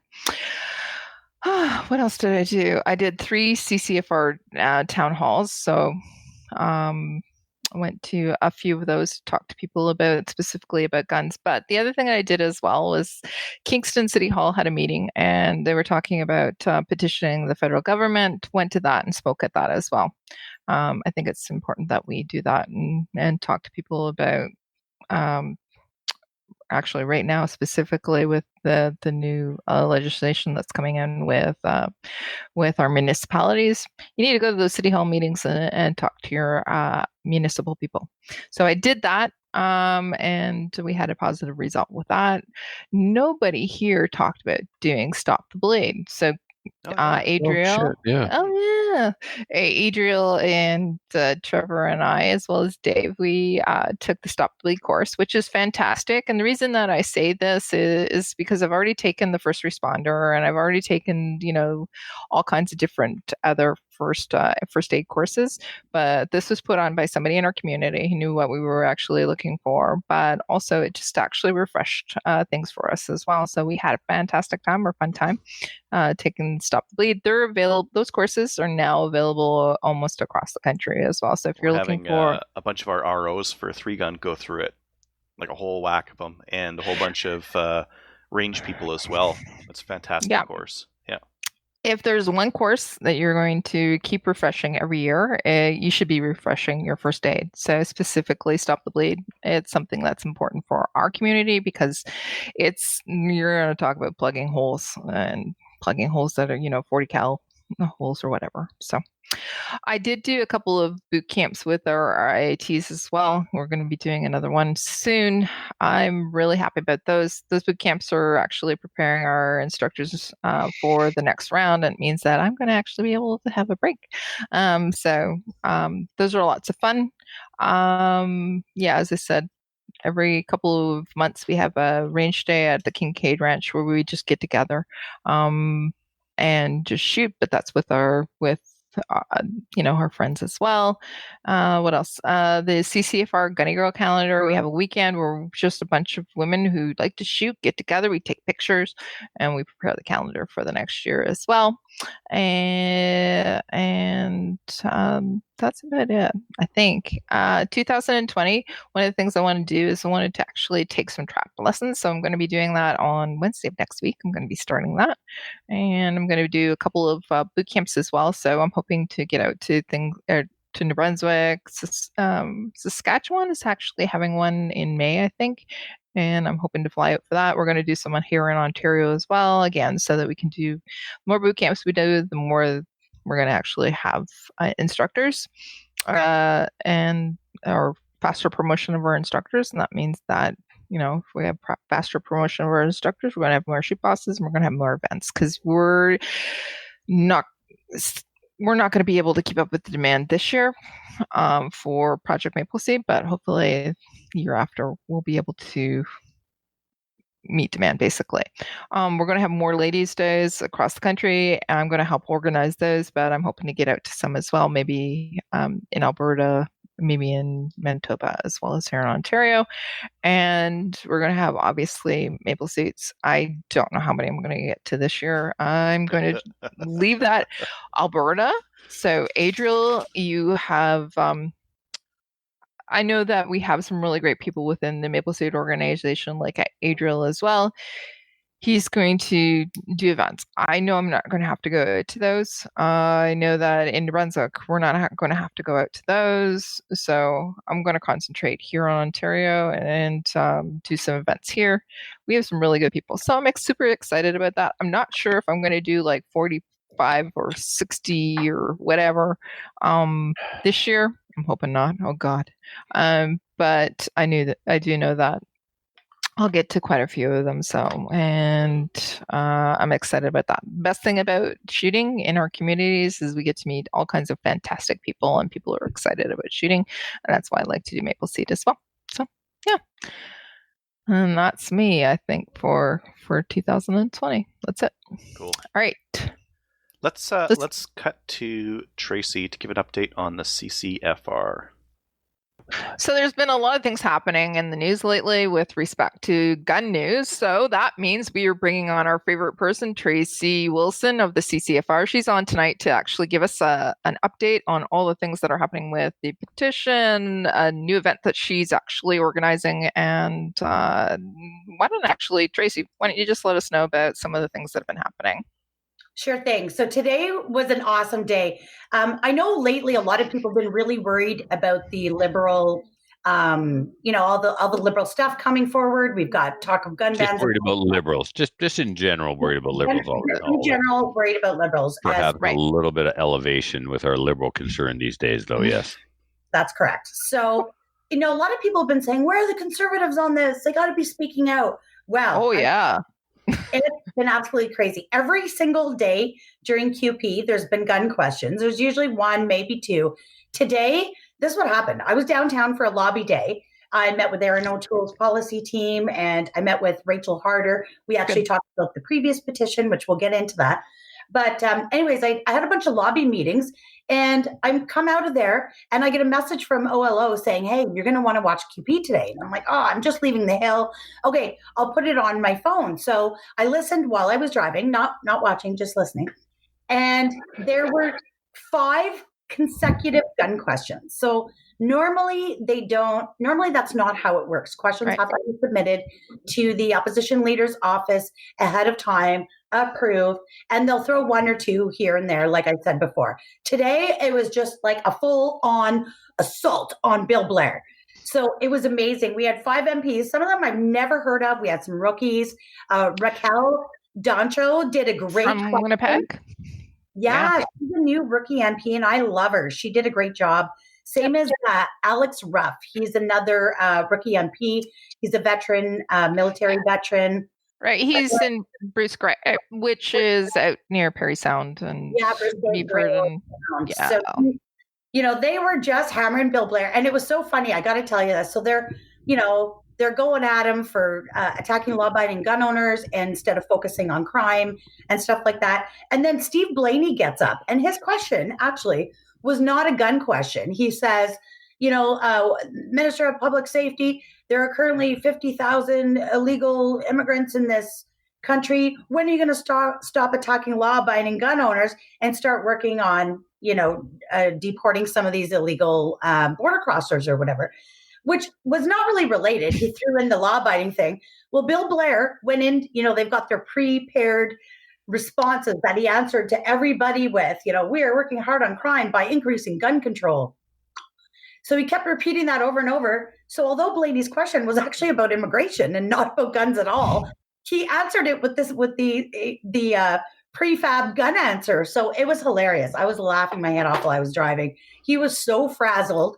He looks like hell. I don't know if he's having health issues or what, but anyways, yeah, he had a really rough go. So as soon as I got home, I started receiving clips of those videos. I've got a couple of them up, and I'll get a bunch more up. So everyone can find those on the CCFR official Facebook page. So excellent. So yes. So yeah, I were really good. Rachel Harder today, which was great. So you may remember last year, she partnered with a young guy out of Alberta, Ryan Slingerland. Yes. Yeah. Right. Yep. And they won a petition.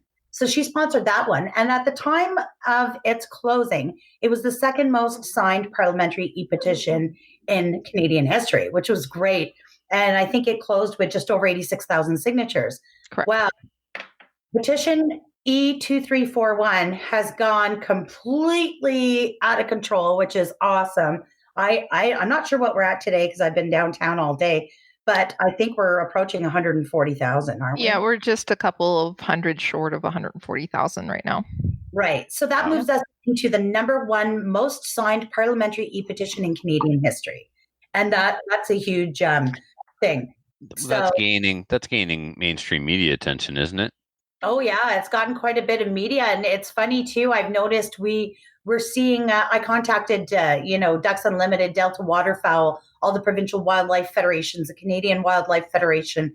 We've gotten some great response from some of those partners, but I've even seen like there's a steel workers union or something that's got it out there on Facebook, but as a sponsored ad, which means they're paying to have this out there, and it's a parliamentary process / gun petition, right? So, yeah, it's really picking up a lot of steam. We've got I think a month and a half left to go.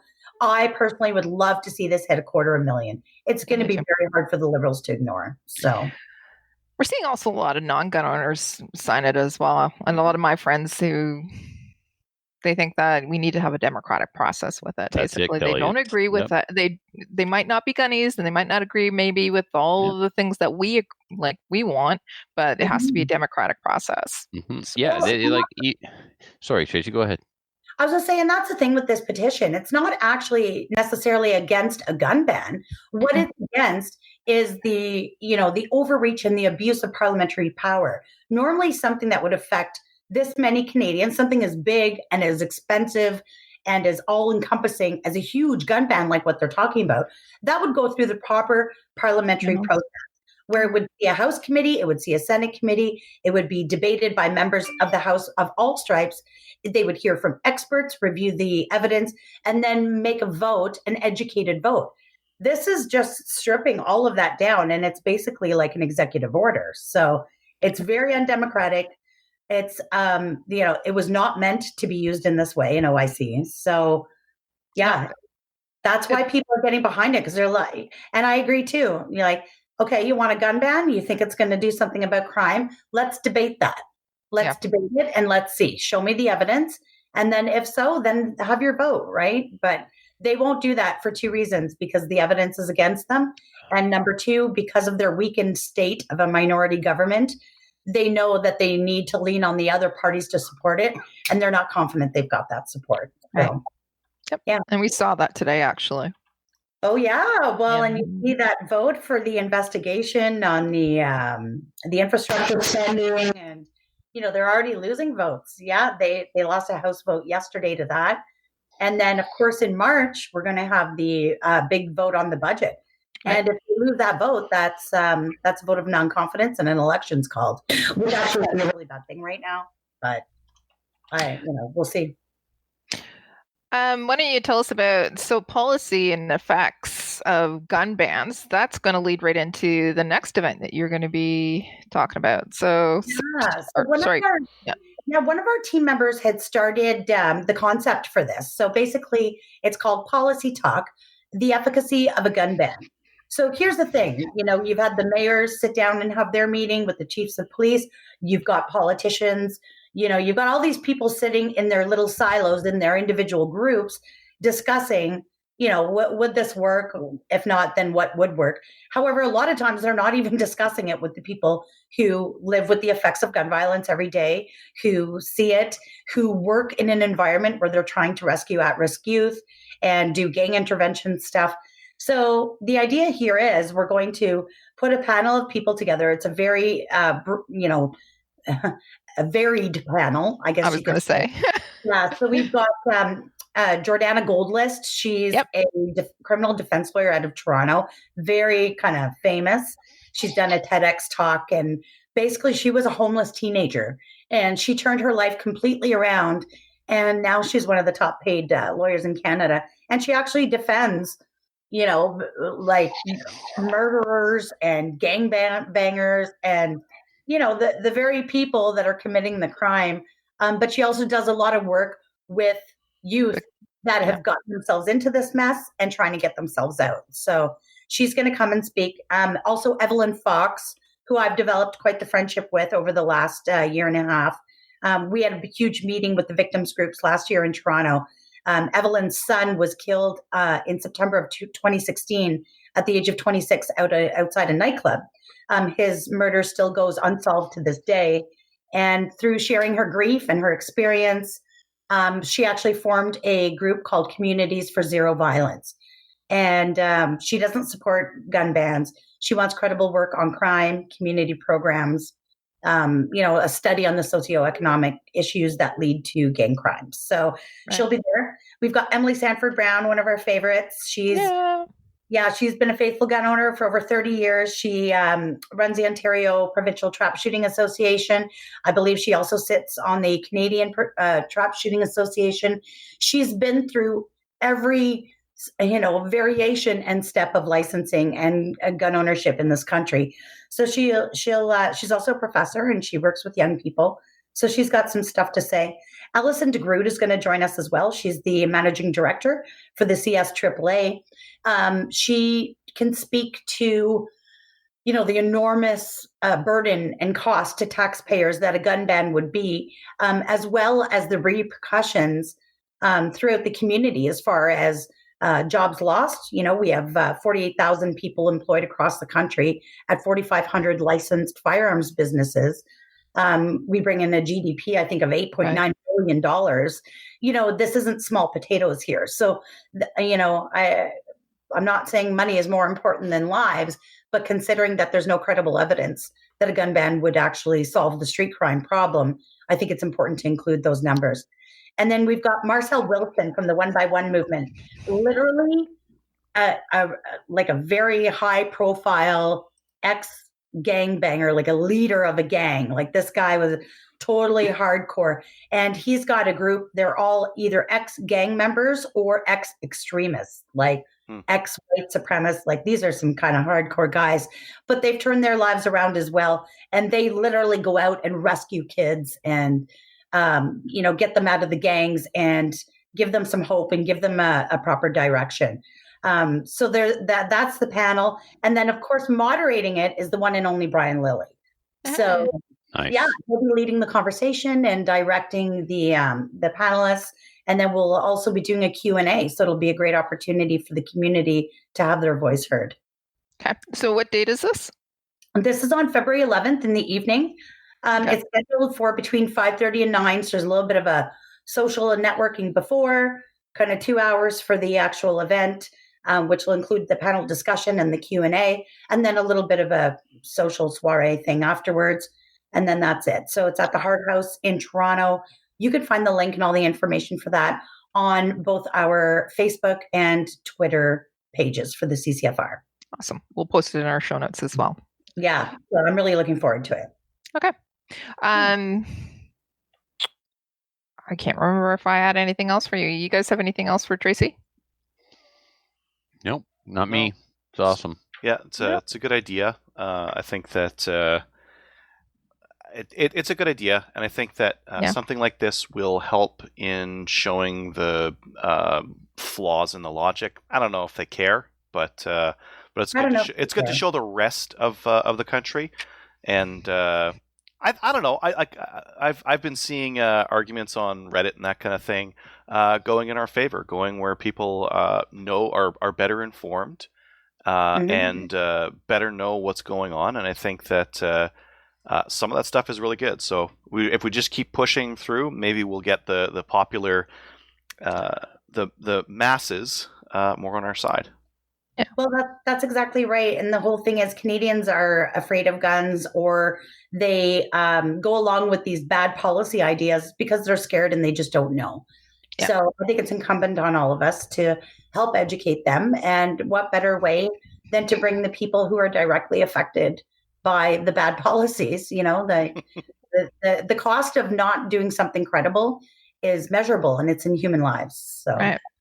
It's also great. It's good that you have, as you said, quite a varied panel that's going to be on. They're going to be talking about the facts in different areas. So, you know, people can understand that it does actually have an effect on our economy. It has an effect on kids, or it might not have an effect on gun violence either. Like if this happens, it actually won't have any effect on gun violence in Toronto or any other areas. So yeah. Tracy, there's a question for Tracy from the live stream here. What you just talked about, the panel, will that be televised or recorded by any of the national media?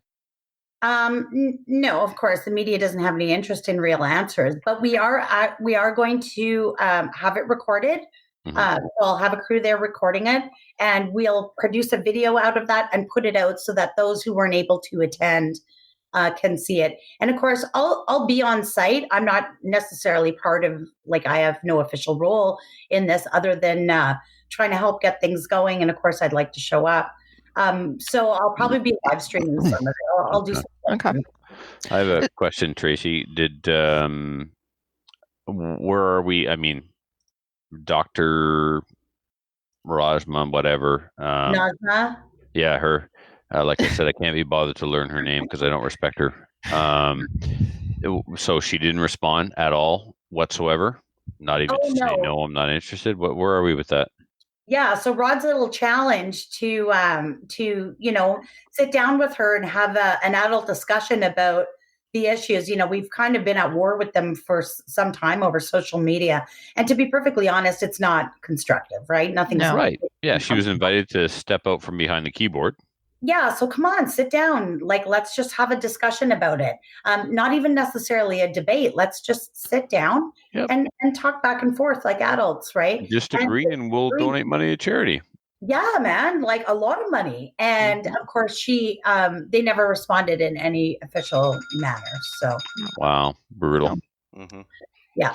So, and nobody bothered to pick it up because it doesn't fit the narrative to say, what is this? The anti-gunners turned down an opportunity to have money donated to charity without doing anything? No. Yeah, well, they tried to kind of paint it like we were doing some publicity stunt. And I'm like, well, call it whatever you want, where it's no big secret that the CCFR, the team of field officers and the members, it's not like we haven't been generous in the past and done all kinds of charity shoots and all kinds of other things to raise money for the community. So we had put aside some funding to give, and I think it's a great opportunity. But no, there's not a chance in hell that she will ever sit down with Rod Giltaca face to face. No. I think she saw what happened with Bill Blair, and she knows full well she's not prepared. She can't do it. she's literally unarmed for that conversation. And no one will criticize her for saying no. No one will point out the fact that, you know, your ego is in the way of a charity getting $10,000, $15,000. Yeah, that's right. Yeah. So it was a no-go. We'll try it. We'll try something else. We're gonna keep. We don't give up. Plug it away.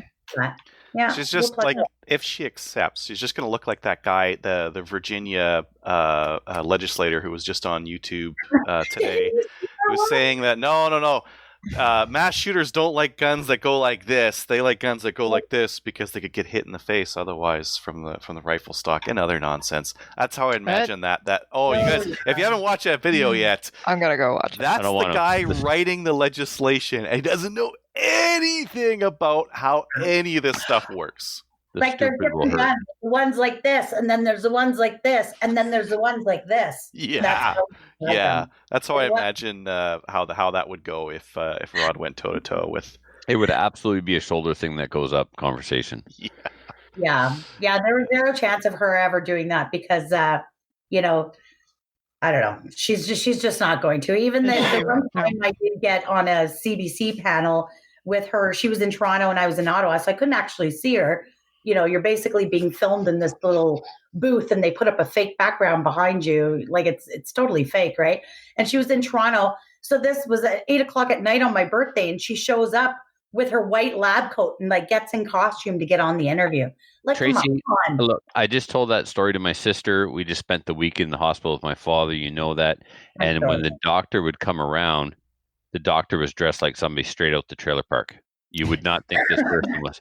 You would not think this person was a doctor. And I said to my sister, I said, she's not wearing her costume because she's not debating Tracy. And I just kind of blurted it out. My sister was just completely baffled by what I meant by that. I'm like, there's no cameras around. She's not putting her doctor costume on. Like they only wear that stuff for cameras in Halloween. So like I'm sitting in a closet in CBC in Ottawa, and she's also sitting in a closet in CBC in Toronto, and she's got her white jacket and her stethoscope. Yeah, I couldn't see it until afterwards, and then I was like, "Are you kidding me? You're in costume?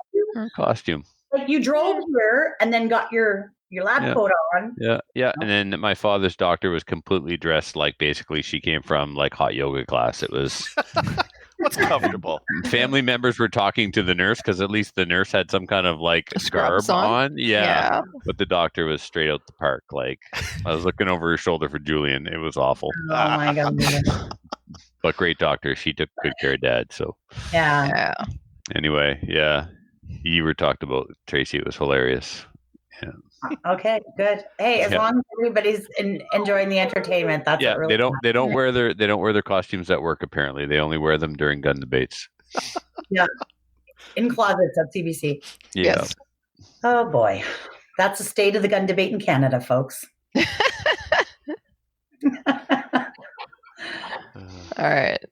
Thank you, Tracy. Hey, Colin. Thanks for coming on too. Thanks for having us, guys. Thanks. Love you guys. Take care. Love you too. Bye for now. Bye. Yeah, bye, Lucy. All right. Thank you, Tracy, for giving us an update on all the stuff that is CCFR, the events, the political things that are happening, and also on the e-petition as well. Hey, you guys. I didn't talk about this in what we did in guns. I sent out an e-petition, like a little thing with respect to Project Maple Seed, and I shared it in a few places. And right now, there's 49,000 people that have viewed that ad that I not really ad, but the post that I made. Your Facebook post. Yeah, Kelly. 49,000. That's freaking awesome. Anyways, if all 49,000. Oops, I just dropped something. Okay, listener feedback. There was one question in Facebook. Kelly, do you know when the Ladies' Day will be in Ontario? There's a few different ones that are going to be happening. The one that I know for sure that I'm going to be doing is the one at EOSC, which is on July 25th. That's in Ottawa. There's a few, I don't know. There's probably going to be a few more. I don't know when those are though. So stay tuned. Have a look at the CCFR page, and we'll be doing them there. So. And then a question for Trevor. Trevor, you mentioned a trip to NL. What's that about? Kelly replied, so we talked about that more, and we did talk about it. It's going to be Kelly, maple seed, and Yep. possibly we're looking at doing a maple seed on day 1 and Nipsic match on day 2, depending on the range that we go to, something like that. Primarily, it's maple seed. We're going over to do maple seeds, and if Rick can accommodate us with a Nipsic match, then we'll do both. Right. So yeah, I was speaking to Rick this week, and he's Rick Crane for everybody. We're trying to arrange a couple of different events on Newfoundland. So he'll get back to us with respect to that. But that's going to be right after the charity shoot. It's not paired with the charity shoot, but we'll be doing some traveling to Newfoundland, hopefully, and get onto the island and spread the maple seed love there. So Yeah. yeah. Let's get to the rock. Yeah. Listener feedback. Listener feedback is sponsored by Armory DC Gunsmith. Armory DC Gunsmith is a full-service gunsmith who specializes in firearms refinishing. He offers hot bluing, parkerizing, Cerakote finishes, as well as wood refinishing. Check out his online inventory of new and used guns, firearm accessories, optics, and more at dcgunsmith.ca. And you can also follow him on Instagram as well as on Facebook. So go over and say hi to Denis. Anything exciting happening over at DC Gunsmith right now? Trevor, you been there? They had some Shadow No. 2s for sale. They had some Shadow 2s Yeah. for sale. Yeah. I haven't been there forever Okay. because of stuff and things, but Stuff and things. there are still Brownings and Winchesters on sale. Okay. So, but don't buy the stainless 30-06, please. The Browning A5 is still there, right? Okay, why can't they buy the? Because I the other- want it. Oh. Trevor, I still have one in 30-06, a stainless synthetic 30-06 Browning. Yeah, you're not wrong. Yeah, and I can't remember whose price was better, yours or my boss's. Mine by far. Yeah, even that. Yeah. All right. Okay. Okay. So there you go. Go buy that one from Denis, and he'll make money off you. He won't make money off me. What else is going on? Normally we post a little something here, but we didn't have anything. Only when something comes up, and I took down the other stuff because we did it a couple weeks in a row. Yeah. But anyway, yeah, there's still a lot of things on sale. So check the website, send an email, go to Facebook, and yeah. Say hi to Denis. All right.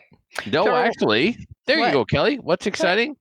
Denis is at Cerakote right now in the United States, becoming a certified Cerakote applicator. Awesome. Yeah. So So what that who's working at does? the store? Okay. Joey. Joey's been holding down the shop. I would be there, but stuff and things. Stuff and things. Yeah. Yeah. I do have a week off coming up, and so we've got You're got a you're piece of gonna go? property. Well, I might. I mean, we got to clean up a piece of property, but Yeah. there's no real hurry on that. So I might take a day or two and go help Joey out. I might just take my. I don't know if I mentioned this or not, but I bought a Kui Model 39 as a refinishing project. I plan to do it all by myself here at home by hand, old school. And Denis like, you're gonna do it by hand? I'm like, yeah, man. Like how you did in school, you learn to refinish guns by hand. Like I want to do it like that. Do it all by hand, no machines. He's like, no. The guns we did by hand were brand new guns, not Kuis that were rusted to shit that needed to go. He's like, because he's like, you can use my stuff. I'm like, I really appreciate it, man, but I want to, I want to do this one. It's what you want to do, yeah. Yeah. Not anymore. I am taking it to the shop. Yeah. Mhm. So yeah, if nothing else, I might get to the shop this week to work on my Kui 39. The reason why I bought this Kui 39, it's one of those transition guns. It has Kui and Winchester on it, but 39, right? It's not like Okay. the Kui / Winchester 840, which was junk, right? You Okay. wanted the 84. What I now recognize is just like you were at the Terrell Museum, this is what you're like with Kuis. You think I'm nerding out over Kui? You're right. I am nerding out over Kui. Oh my You Yeah, God. are. talking about like a 39 and the difference between a Kui and Winchester and like some transition. And I'm just, that's a 22, right? That's a 22 you're talking about, or a shotgun? yeah. I can't wait to get Clayton back on because I learned some stuff since then. Alright. So anyway, all right. What are we Okay. doing? We're doing Corn of listener Scotch. feedback. We have some emails, so let's go through them. I'm going to read the first one because it's nice and short, and I can stumble through You'll it. still So say as well 14 times while you're reading it. Shut though, up. Mike. And from Joss. And then he doesn't do it then anymore. It's as well now. As well. You know what? I'm going to hang up. From Josh H. Hello, You're gonna hang Slamfire up as crew. well. You're gonna And be mad stop. at me and hang up as well, And stop. and, Okay. and then let out the dog. Can I proceed? Hold, Adriel, don't play with your food. Okay. Hello, Slamfire crew. I'm planning on purchasing a new semi-auto rifle for deer and moose hunting and target shooting. I was originally thinking of the Stag 10 was the best option, but now the new BCL 102 is supposedly much better than the first generation. I'm not sure which is better. The Stag is about $500 more than the BCL, but they will both need to be customized. Anyways, I'm driving up the costs. Can you help me decide? The range I use goes up to 500 yards. So would a 6.5 or a 308 be better for the distance? I am a long-time listener and love the show. I listen to the podcast all day long at work, and Slamfire always gets first when you upload a new episode. Thanks, Josh from Saskatchewan. So he's looking at the BCL 102. He wants to know which is better, the Stag 10 or the BCL. And then also, still an obvious answer. it's the Yep. Stag. It's the The- Stag I 10. talked to a guy who got one of the Mark 7s, and it's not doing like stuff you want a gun to do. Buy a Stag. I guess the only question after that is like build it or buy it, and 6.5 or 308. I would build one in 6.5 if you're going to customize anyways. Get the If upper he's and gonna- lower, make it he's gonna- 6.5. If he's gonna 500.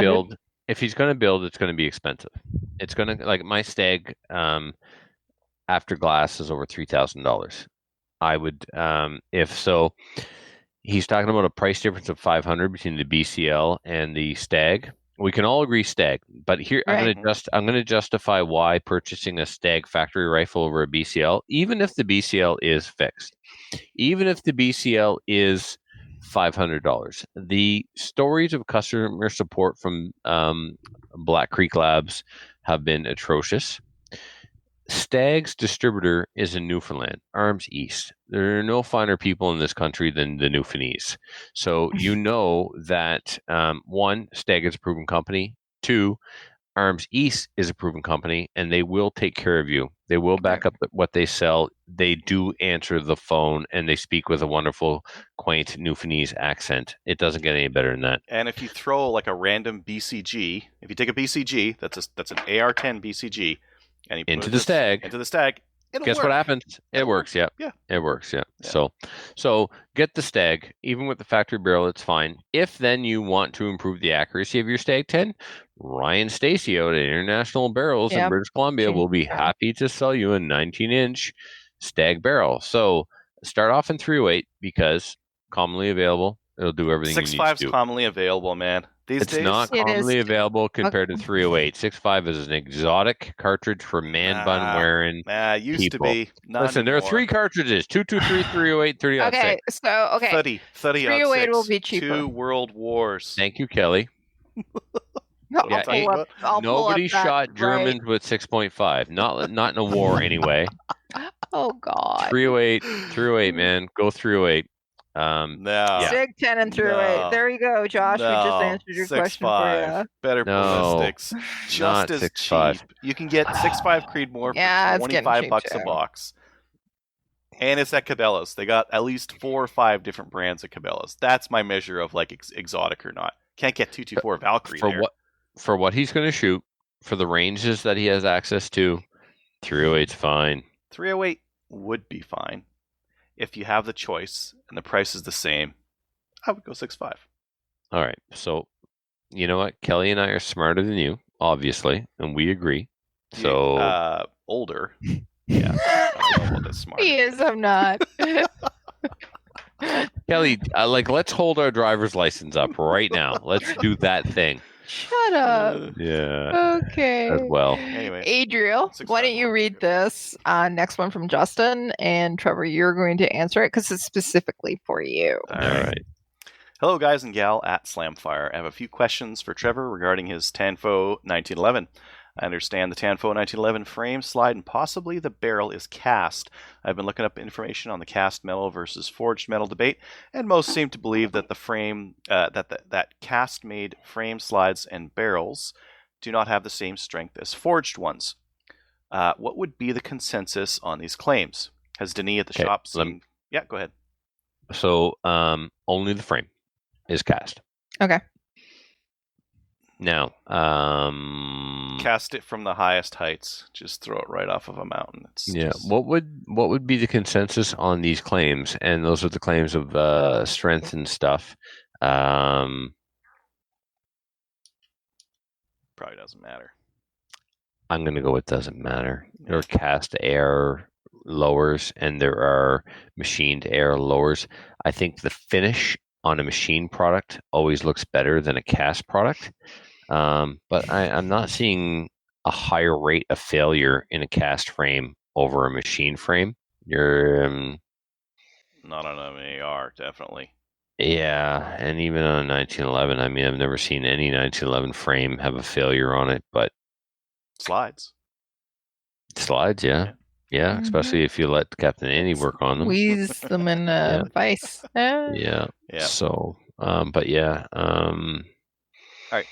Is a cast frame more prone to problems with a high round count? I think you're saying me probably not. I figure Trevor may be able to answer this one due to participating in Classic Division in IPSC. Angel, if you know any other bits of information with those that participate in 3-gun, have you seen or heard?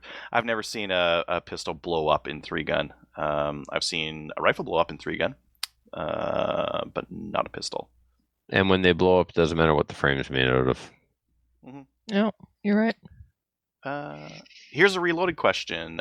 9mm brass to be more specific. I always lube with some lanolin isopropyl alcohol spray when case resizing. I want to get most of this stuff off when it comes to the priming, powder charging, seating, and crimping portion.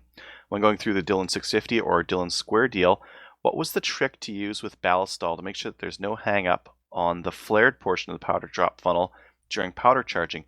I remember during one episode that one mentioned that Ballistol does not affect the powder. Okay, let's stop there. Yeah. Okay, so the only time I lube an 9mm case is if I use a undersized die. I think the Ballistol thing, the one I'll get there. drop Hold on. is- The Ballistol is a different thing. The only time I lube the outside of the case is if I'm using an undersized die. And I've actually, when I first switched back to the undersized die, I started to lube the outside of the case with the same kind of lube that you're using. I put them in a tray and I spray them with the same kind of lube you're using. I've since even stopped doing that because then I've got, but what I would do is I would lube the cases, resize them on the 650 in the undersized die. And now the cases are resized and the primers are knocked out. I would then clean them in my stainless steel wet tumbler. And this is where the Ballistol kicks in. Because if you don't, when they come out of that stainless steel tumbler and dry, they do stick to the powder funnel. What happens with the cleaning them? If you buy factory brass, they don't stick. If you clean your brass in a dry media tumbler, they don't stick. But if you clean them in a wet tumbler with stainless steel pins, all of a sudden they do stick on the powder funnel. So I polish the powder funnel all the way up to 1500 grit mirror finish to help reduce the amount that they stick. But ultimately, what really did the trick was the Ballistol in the rinse water. This is where the Ballistol comes in. So you clean your brass in a stainless steel wet tumbler, and when you dump the tumbler into your media separator, the media separator is actually contained in water. So the basket turns and half of the basket is always in the water, and that water sucks all the pins out of the cases. You add 3 Mississippi counts of Ballistol to the water. So 1 Mississippi, 2 Mississippi, 3 into the water. That adds enough Ballistol that when you separate the media from the brass, there's a thin film of Ballistol on the cases. You throw them in somewhere to dry. I always let them air dry. I've never done a dehydrator thing. And now I put them through my square deal to resize, and I use the hundo to case gauge. And I've been shooting a couple of thousand rounds of ammo this way. Yeah. The ballistol has no effect on anything. It doesn't foul the primer or the powder or anything like that. It's not enough whatsoever. to do that, anyways, right? It No, sounds like it's just no. a very little amount. Yeah. Right, but what it does do is make a huge difference on whether or not they stick to the powder funnel. Very cool. Let's see here. Justin goes on. Lastly, I would like to thank all of you for the great informative podcast. I listen every week, and it was get a great kick out of the interaction between the hosts, and sometimes the guests get in on it as well. I'm also a member of the CCFR, and also like the updates within the advocacy arena. Please keep up the good work. I look forward to listening to you guys every week. From Justin. Well, he's going to have an update this week with Tracy being on. That's awesome. Yep. All Very right. timely. Yeah, I know. I saved the best for last. This is Ginger Snaps. Trevor? Oh, Jesus. You This want one's yours. a drunk French dyslexic to read an illiterate's email. Exactly. Oh, goodness. Okay. With WW3 around the corner, Trump being impeached, Trudeau taking our guns, there is a bright spot in all this dark, miserable time. Nicolas Cage signed on for National Treasure 3. Slamfire can do a Patreon on how to get all Nick Cage movies are. How great. How great all Nick Cage movies are. We should talk about that. on a Slamfire Patreon can episode. do a Patreon. Oh, we're going to do a Patreon episode on how great all Nicolas Cage's movies are. Okay. I Trevor- prefer Steven Seagal.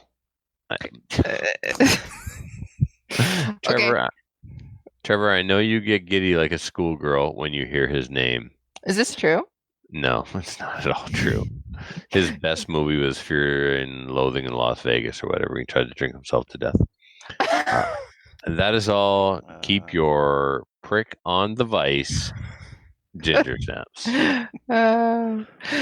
It's quite legible today, so I wanted to It's say not thank bad. Yeah, pretty good. Yeah. Possibly written better than I wrote it. you. Yeah, Wait, no. It's it's written better than you read it. ooh, this podcast review has me excited. Okay, Adriel, can you read this because it's your All right. fault? It's from Oak Island is the author. I know. I thought this would. Okay, go. Really I wonder gets if the it's attention. Regina. The title is It's All Adriel's Fault. Review. It was all going flawlessly when one day I find this podcast with a bit of local flavor. He was retelling his adventures, smacking gophers with a 22. It brought back memories of my childhood. Before long, I had my RPAL and found my old 22, which had remained in storage for decades. Next, I picked up a Vaquero in 357, another gun I'd wanted since I was a little boy playing cowboy. Before long, I had been ensnared by the CCFR and their struggle for our rights. I had to buy an M&P 15 just to flip Goodale the Bird. Tracy said so. And just last week, I bought an M&P 9 range kit, began looking into Black Badge in IPSC, and started building a reloading bench. So for the love of God, run while you still can. Don't go down the rabbit hole. And that's I think it's all your fault, that's Adriel. from Oak Island. Yeah. It's the Oh, that's Well, cruel. That is so cruel. What do you mean? I thought it was going to be Oak Island got content. all worked up. I found Yeah. it. Something that has Yeah. been overlooked. He's I your know where bro. the treasure is. It's underneath the swamp. We gotta Yeah. dig for it. I need not in the drillers. swamp. It is absolutely not in the swamp. I love that I watched half of an episode of the Oak Island show, and now I get to rally you up with like little tidbits like that. Just You're poking the bear. expert on Oak Island. Oh, man. He is somebody probably who would get along well with you, Trevor. Perhaps. But it's all Adriel's fault, and I have nothing to do with this, so Yeah. I'm awesome. All right, let's get into the shout-outs. Trevor, do you have any? Yeah, absolutely. Ben, our resident millennial over at the Furlot Bunch, for tipping me off to that 597. Thank you very much, Benito. I appreciate it. I even let him shoot it. Can you believe that? Really? Yeah. That's generous. Yeah. Did he have to I provide his know. own ammo? of course. Questions. And there's just been a tremendous amount of support pouring in, text, Facebook, messages over the last week when the news about my dad went out. For those that are on Facebook with me, they saw some of my posts and stuff, and listeners, friends have shown me a lot of support this week, and it means a whole lot. So from the bottom of my heart, thank you so much to each and every one of you that reached out to send me some love and some support, and it means a lot. To the person who sent me thoughts and prayers, and I replied with the meme of I named my 2 cats Thoughts and Prayers because they're both useless. I'm sorry I did that, but I was having a moment. No, I'm actually not it's sorry. not a moment. It's Trevor for a lot. That's right. Yeah, hashtag not sorry. No, you're not. No. No, that's you. But Adriel, thank you, everybody. Yeah, Okay. thank you so much. I really appreciate it. Adriel, do you have any shout-outs? Not this week. Not this week. Okay. I do have a shout-out. I just wanted to say thank you to Kelly Kincaid and Kyle Kincaid for hosting us this week. It was a fantastic time, and I can't wait to do it again. So, yeah, just want to say thanks. Patreon, we do not. Is this new? January 23rd? Nope, this is not new. Sorry, I we- didn't get there today to do that. You know what? We got you covered. Don't worry about it. Patreon, if you'd like to become a Patreon supporter, we'd love to have you on board. If you do actually go to Patreon, Slamfire, and search out Slamfire Radio and contribute to us, what it's going to do is allow us to actually host these our podcast. And then what's going to happen is we ask that you send us your email, send us an email with your address, and then we'll send you out some patches and other things as well. Adriel, you were looking at getting that out sometime. Probably not this yeah, week. definitely sometime. Yeah. A time, yeah. Yeah, There will be a time. Yeah, we're going to go back to where we were talking about Maple Seed and it taking over your life. Right. Okay. He'll get those out to you. So we wanted to say thank you to all of our Patreonies that have already been contributing to us. And thank you very much, because we had some really great emails this week and people are really liking the show and content, and you're being supporters of us are allowing us to do that for them as well. I forgot actually to let people know, if you would like to send us an email at slamfireradio@gmail.com, we'll read it on the mail we'll read it on air as well. I'd like to do another show, please. You would? You want to do another one? Yeah, please. Do whatever you Have Okay, you heard thank about you. second shoutouts? Second, just like second breakfast. shout out. No, it's our Yeah. second one. Okay. No, to the Rescuers Gun Club.